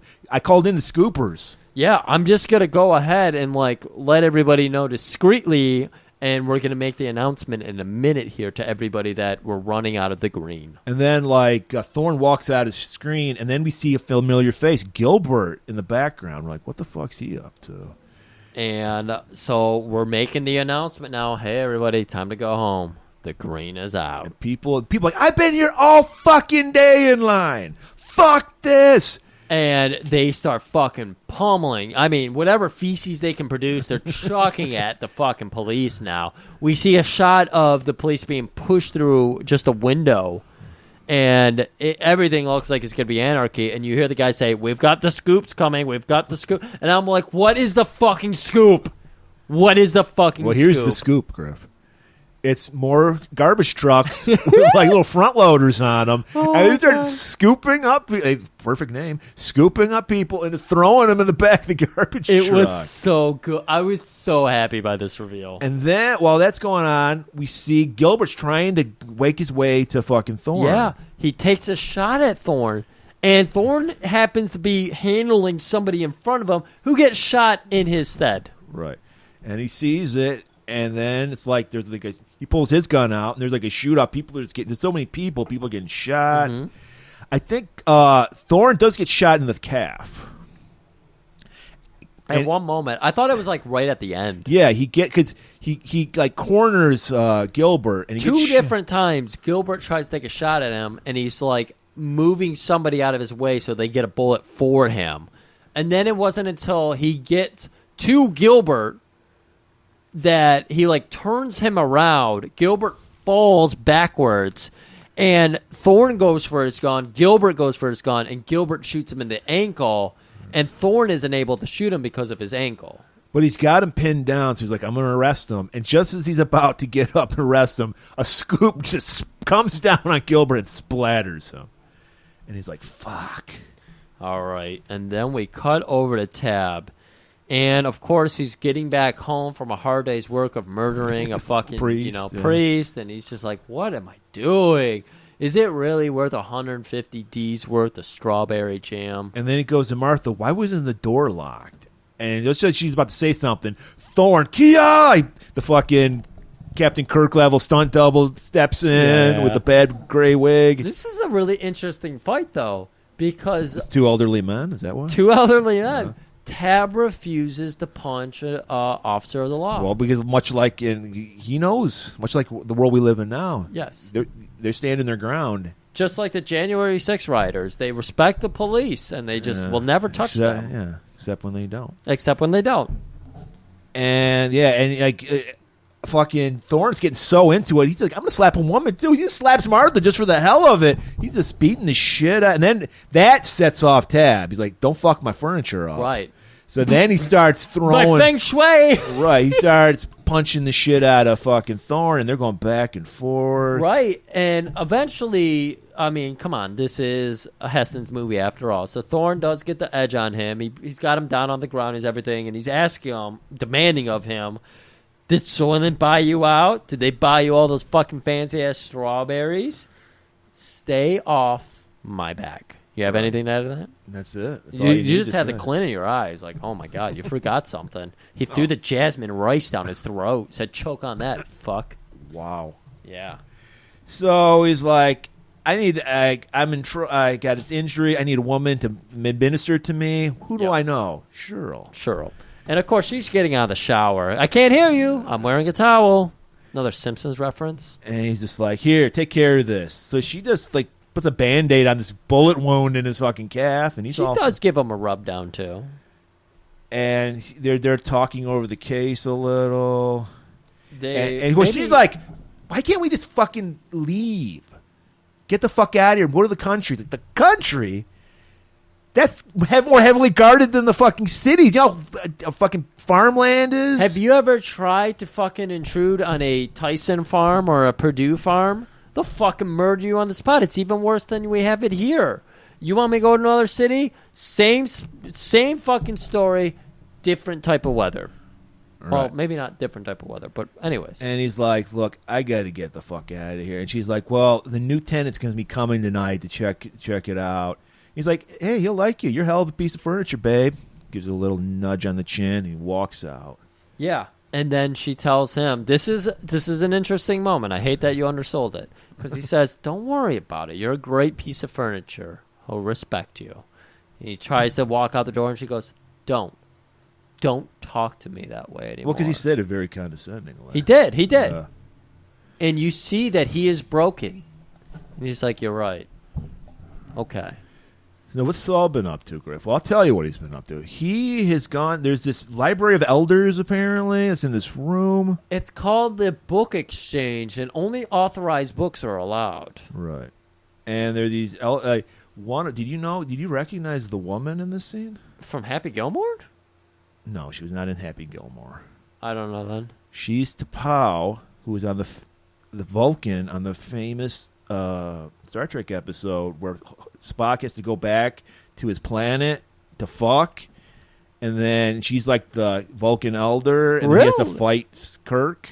Interesting. All right. So he brings the oceanography books to these people. Correct. And they're looking over them. And they set straight to work, and they're just like, these truths that are in this book, this is some overwhelming shit. Right. There's so much evidence, but really we do need some kind of in our hands proof. This doesn't quite say it. And they're being very shy about giving us too many details here. Right. But they're telling us they found something severe. So then after this, the movie wasn't depressing enough right now. We get a very depressing scene where we meet the new tenant for Cheryl, who's the classic creep. He's just like, he's 70s leisure, fucking mad. What's that show? Mad Street or whatever? You're not talking Mad Men, are you? Mad Men. That was the 50s. Oh, it was 50s? Yeah. But he did look like he was right out of there. And he's got that objectification, and he's got the "you're my furniture," and he's like, I've been on a list for 2 years to get one of these apartments. Yeah, and I'm gonna fucking love it here. And he's like, I think I'm gonna like you because I have a lot, like 3 to 4 times a week I have guests over. Sometimes for business. Murray, I got this whole memory scene memorized. This memory scene memorized. So he sits down and he's like, you know what I like? In the morning, 2 eggs, over easy, bacon, pretty black, toast, also black. And, there's going to be times where I have men over. Sometimes I want you to be smart and sophisticated. Nice dress, slit up the leg, very smart, not slutty. Other times, there will be other men over, and we need a fun girl. A fun girl. Are you a fun girl? So we cut back, and we're just like, oh, shit, what's going to happen to poor Cheryl? Head back to Saul. He's been devastated by the news. This was kind of abrupt. I think we could have used a little more of a scene to explain I would have appreciated a little bit more about Saul. I think even Kayla said this, like, wait, what? Yeah, so he heads out. There are these buildings where they give people assisted suicide. Now, here's another thing. This is what I love about my sci-fi. Take a societal thing and stretch it out. Climate change. They do it in this movie. Overpopulation. They do it in this movie. Assisted suicide. This is something I'm very much for. So am I. Well, hey, this Jack Kevorkian is from our fucking neck of the woods. Right. And I'm very much for this type of thing. Well, yeah, because isn't that what freedom's supposed to be about? You can choose when you want to end your life. I was just going to say, it's like, I feel like this is a very much a liberal type issue where we all agree on it. But conservatives are supposed to be the people who are individual rights. What more individual right than to say, I'm good. I've got nothing left to offer the world. I'm quite happy. Well, it's not even that. It's like... I didn't mean people, it to... Yeah. Well, no, I agree with you. I think even if you're healthy, it's your life. Do what you want with it. Yeah. But I'm going to go serious for a moment. Because I'm going to explain, because people who are like anti-assisted suicide, my grandmother had a stroke, okay? And it affected her ability to swallow. Yeah. So we knew we held out hope. We were hoping she would recover from it. But eventually it's like, no, she's not going to recover from it. Yeah. I'm going to tell you the humane way, I'm using air quotes. Yeah. We take care of people who instead of assisted suicide where you just inject them with something and then they just go to sleep and die. So what they do is they dope you up. We took her home because why have her die in a hospital? They dope you up on morphine. Not to mention you probably, like, how you afford it, too. Yeah. Dope you up on morphine and stop feeding you. Oh. She was on a feeding tube, obviously, because she couldn't swallow. Yeah. So that's the humane way we kill people. We just fucking have them starve to death. Right. You exist on this mortal coil. That's it. You don't have so it was so fucking stressful because when you die of starvation, that's when you die. So we never knew when it was, and to make it even worse, my mom stayed with my grandmother, it was her mother. Okay. We went to a funeral of another relative, and she died while we were at the funeral. So I was glad my mom was at least there to say goodbye to her. Yeah. So that's a humane way, people. So Jack Kevorkian was just a madman. He was a sicko. Yeah. I hate that whole idea. If you are of the able mind to say, like, I'm ready to go, or if you have fucking like ALS or some horrible degenerative fucking disease, why do you have to go through that? Right. I was just going to say, I mean, obviously you can't predict what might happen that suddenly conks you out. I can't imagine a fate where because my grandma went from being perfectly capable of talking, living on her own, to I cannot speak, I cannot walk. If she hung on for 2 years, that would have been the most devastating 2 years of my life. Right. And I think it would have been hard for her, and I think it would have been hard for everybody. Yeah. And it doesn't bring me any joy to say, oh, yeah, she should have offered something. But I don't think that is a bad outcome for everything. So now we got to talk about funny again. So me and Griff are in agreement. This actually seems like a fucking okay place. So, this is what I love about sci-fi. Because they're respectful of people. It's not, like 70s sci-fi gets it, so, or like 50s, 60s, 70s sci-fi, I feel like gets it so much better where they put the issue that's of conversation and just like gives you an outcome of it. Like, here's a possibility of it. a building where Saul can go to, and of course the woman opens. On top of it, we're like, what the fuck did Saul find out that he just wants to kill himself? Right, So, because you yeah. immediately get those vibes. And Kayla kept yelling at me, "Is he killing himself? Is he killing him?" And I was like, "Kayla, please stop. Just watch the movie." Kayla. But you notice the woman opens the door. It's all dark, and she's there. Heavenly glow. White, dressed in white, hair Come to the flowing, light. air conditioning just hitting him in the face. It's over 95 degrees. Before I got to point out, that was another thing that Thorne does when he takes a bath. He's like, cranked his fucking AC up, and he's just putting his face up against Yeah, it. that's right. Yeah, he was pulling his kerchief down. It's So like, it I don't hit need his this neck. copper shit. Fuck that. Yeah, Brett Favre copper. So Saul walks in, and then they start asking him some questions. And two of the main questions was, what's your favorite color? Which Saul says orange. And what music do you want played? We still at this time don't know that this is assist suicide. Like, we don't know what's going on. Right, we're supposed to not know. I kind of figured. So my question to you, Griff, is if you had assist suicide, what's your color? What's your song? It's gonna be green, and it will probably. I know I'm gonna sound like a fucking asshole here, but it would probably be Pink Floyd's Echoes. Okay. I would see. If I'm going by my favorite color, it's probably black, but that's not a color. They would have no lights turned on. This just be darkness. So I Darkness imprisoning me. I prefer cooler colors like greens, blues, that kind of thing. Because you've never seen me in like bright colors. Yeah, no. But I think Except today. I think. Well, yeah. Well, green's not. Yellow is bright, but not green. So I'm halfway. Okay.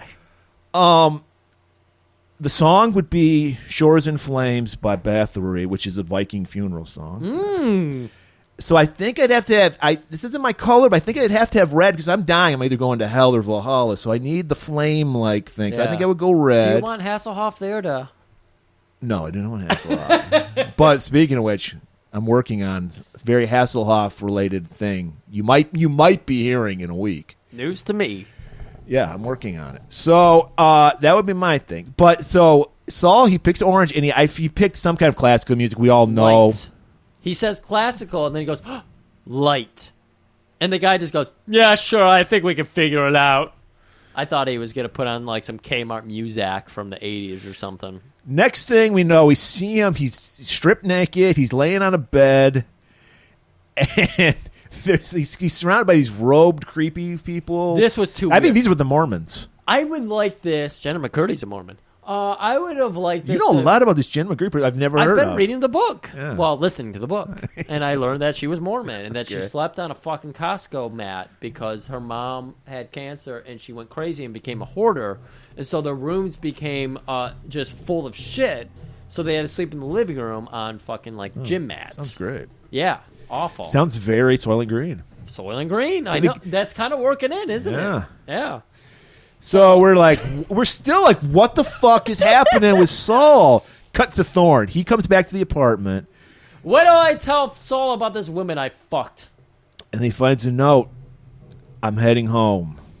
And it was on one of those things. What do you call it? The things you have as a kid where it's like the piece of like wax paper you draw and you can pull up and like it disappears, the writing. Yeah, the closest thing I can relate to is like an Etch-a-Sketch where you write into the magnet or whatever and the little pieces of metal. Right. But it was kind of like that. Yeah, it did look exactly like that. Because it was that. Pen and paper. Right. Not an abundance. You think he would have used that beautiful pencils he's got and to do it, and then get calligraphy. I think it's interesting you say that because I thought that was the moment for him to use the pen and paper, or not pen, but pencil and paper, Yeah. and he chose to use the Etch-a-Sketch instead. So I was like, is this a slight dig at him? And then Thorne's like, "Fuck!" He knows immediately what this means. Maybe they had conversations about this. Maybe. Maybe he was sick and he was like, "What's going to happen to me? We don't Right. know." So he arrives. He bursts his way into the fucking room. He goes full Taylor from Planet of the Apes here. He's just pushing the fucking people out. Where is Saul Golan-Globus? Saul Roth. Roth. And they're like, oh, he's over here. David Saul Roth, actually, Yeah. was his name. Okay. When I listen back to this, I'm like, oh, that was good. I don't know what just happened. But yeah, he happens into the rail. The guy's trying to be like, oh, you can't bother him anymore. Try to close the fucking window on him. Yeah, there's an observation room. I guess you want that if your family. No, I think that would be. So not only do you get the color you want, you get an IMAX experience. It's just this. He's watching like a fucking nature documentary. Yeah. What would you have on your playing? I'm assuming this hardcore porn. Or maybe it's people sucking on toes, maybe. What? Why would I have that? I don't know. What about me says I would have that on? No, I think I would play maybe my favorite movie. One of my Puma favorite Man? movies. Yeah, I would play Puma. No, I would probably play There Will Be Blood or No Country for Old Men. Okay. Just go out. Or you know what? I would just watch a Twitch stream of someone playing a video game. Exactly what you would watch. Yeah, that's what I would. Just ask Kaya. I was having a hard time sleeping last night. I turned on a fucking Twitch stream, right to sleep. So you know what? That's what it would be. Yeah. I watched some weirdo with bald, long hair, but bald, curly, redheaded, playing Gauntlet. Yeah, Did you ever play Gauntlet for NES? Is that the one where you're on like a flying bird? And you gotta. That's Joust, isn't it? Joust is the bird one. That's like an older. Well, I think Gauntlet might have been our. Gauntlet sounds familiar. Gauntlet is a top-down. You move like one of 5 different characters: wizard, warrior. I might have played that. Everybody like throws a little weapon, but your hit points tick constantly, and you have to traverse like a bunch of different maps and everything. Okay, it's kind of a cool game. That sounds familiar. Anyways, back to the movie. So he's just like. You can tell, like, this was a very touching scene. You can tell, because here's the kicker for you, Griff. Edward G. Robinson, that's the guy playing Saul, even I told you 5 times. You. Yeah, I forgot. He died this is his final scene he ever filmed, and he died before this movie came out. That's so crazy. Because he had cancer. Yeah. He knew this was his last movie. So there was a real-life bond between Charlton Heston and Edward G. Robinson, because they were in fucking the 10 Commandments together. Oh, interesting.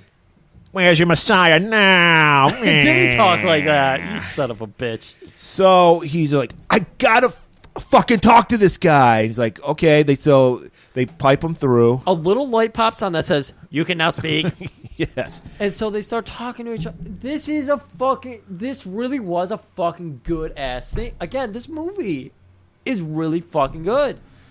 And Saul, at this point, we're like, we don't know if he's doped up on drugs, what's going on with him, and he's just like, Simonson, prove it, Thorne. Go to the exchange, prove it. Yeah. And he's like, what? Tell me. And then all of a sudden, the fucking thing cuts out. He's like, get me on this fucking guy. They hand him some earbuds. They're like, here, try this out. They say that, the speaker broke, so you have to put on these headphones. And this is a very clever little thing they do here. But then the two of them keep communicating. And again, we're watching. You see, like, Saul's mouth, like, lips moving, but you don't hear what he's saying because only Thorne can hear. And we're hearing the light classical get louder and louder. And we're seeing the IMAX. And remember, Thorne has never seen, like, the beauty that we're seeing here. Nature, deer, waterfalls, green, all that. So he's like just being fucking overwhelmed because this is a world, 1984, that he's not shown. So he's getting to see it for the first time. He's like, what the fuck is all this? And Saul's telling him, I told you this existed. This is it. This is the world I used to live in. Right. This is incredible. There's tears in their eyes, and then Saul dies. But he tells something to Thorne. Then it's like... I mean, I guess it just shows how, I think the last thing we hear is he tells him, like, go to the exchange or something. Yeah. Yeah.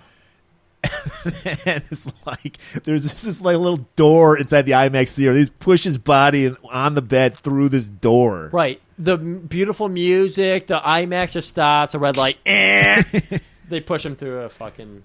And then so Thorne, like, goes out back, sneaks around back, and he sees...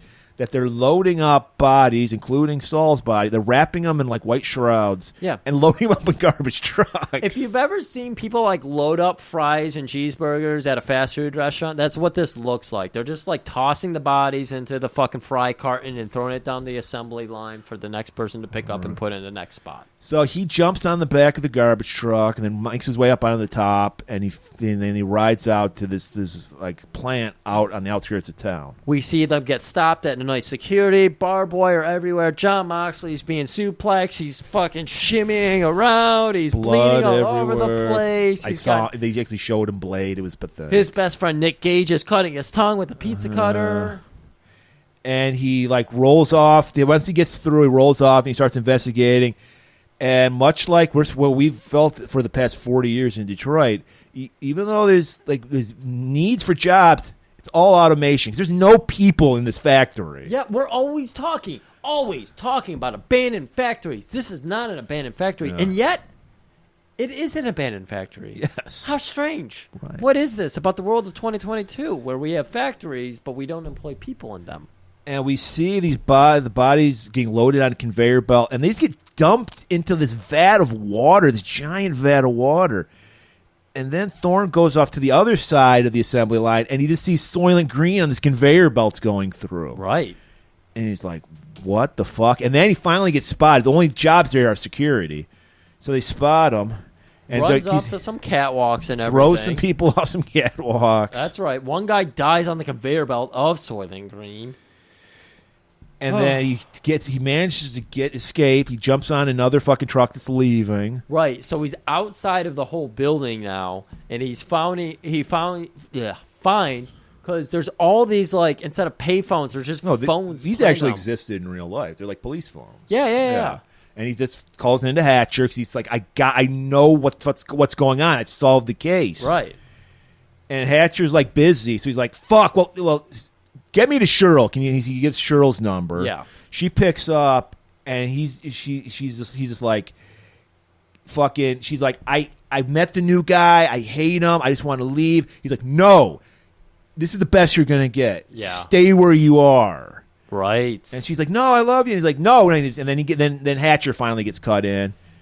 And they don't have a long conversation before Hatch cuts right in there, and the only thing you get out because people start shooting at Thorne is help me.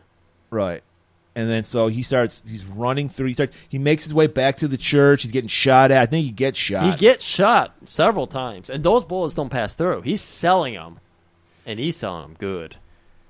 And then so he makes it to the church, and Tab is there.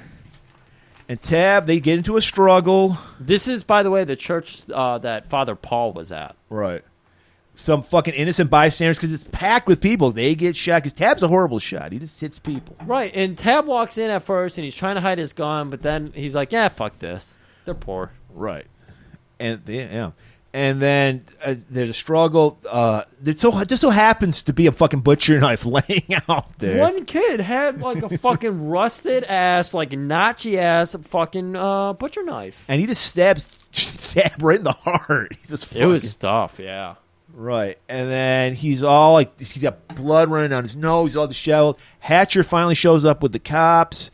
They talk to him, and this is where we fuck.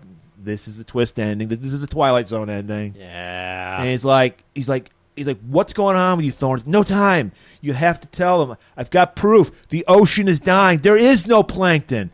Soylent Green. It's people. People. Okay, here's the thing. Is this so wrong? Cannibalism when there's starvation and you look at it this way. The people who are dying are willingly dying. Yeah. We have millions of people to feed. Is this really such a bad way to feed the people, by feeding them people instead of just letting this meat go to waste? The craziest thing is, how do you turn people into crackers? That's what I don't get. Yeah. That's what I want to know. But, I want how it's made people into. And then I think where Thorne goes, and I think he's right, because like you said, we're just getting more depraved in this society. He's like, it's going to turn into farming people eventually. Now, right. That would have an issue with. I agree with that. But I honestly do not have a problem with using dead bodies to make a fucking meal to fucking feed starving people. I don't think it's that big a deal. I wouldn't want to eat people. Yeah. But if I'm starving, I'd have no choice. Right. No, I again, this movie is so fucking good for, conversations like this. They're interesting topics, and you don't know where you're going to end up after a conversation on them. I don't think it was that crazy. Which is why I hate the movie Snowpiercer. Not that they went to cannibalism, but the fact that they were like, oh my God, you're eating bugs. I was like, I don't give a shit. Who the fuck cares? If you're condensing some kind of material that people can consume and live on and they want to live, who the fuck cares? If you're in this world where there is no food and... I mean, the only issue, the moral issue I have is that poor people have to eat other poor people. Like, yes. the rich still get food. Yes. So that I have an issue with. Like, if everybody had to eat Soylent Green, I'd be like, fine, I guess. You know? I agree 100%. On a sinking ship, of course, it's like, I want to survive. Fuck it. You know, I wouldn't. Right. I mean, if we were like the movie Alive, where the plane crashed, which is based on a real story. Okay. Crashed in the Alps. So they were like stuck up there, and then people died, and then they had to eat these people. Okay. If we were on a plane and I crash and I'm dying, I would have no issue with you eating my flesh, because it's like, why go starve to death? I'm dead. I think I would have the cognitive ability to tell people, like, hey, if I die, go ahead and eat me. Yeah. Like, who the fuck? I personally would not fucking care. If I was dead, I'd just be like, fuck it. If you guys have any chance to make it out, yeah, fucking eat me. I don't give a shit. Yeah. Like, it's like the Oregon Trail. Callback. I like Oregon Trail or Oregon Trail. The trail of your organs being consumed. I like that. So, I never thought about it that way. But no, I have no problem with the idea. But no, you're right. The classism of the whole thing. Right. Poor people eat other humans. The human farming, of course. Also, like, I still kind of feel weird about, like, animal farming is getting kind of weird for me now. Well, it's always been. I mean, we're all hypocrites. I mean, right. You So know. I eat less meat. I eat especially less meat from like fast food places that more often contribute to horrible farms and all that bullshit. But yeah, the whole and like human farming, that's even crazier. So but no, if it's just like, hey, we're in this really weird world where we need to recycle everything, and even humans. Yeah. Yeah, that's the world. And sadly, we're probably headed toward that. Yeah.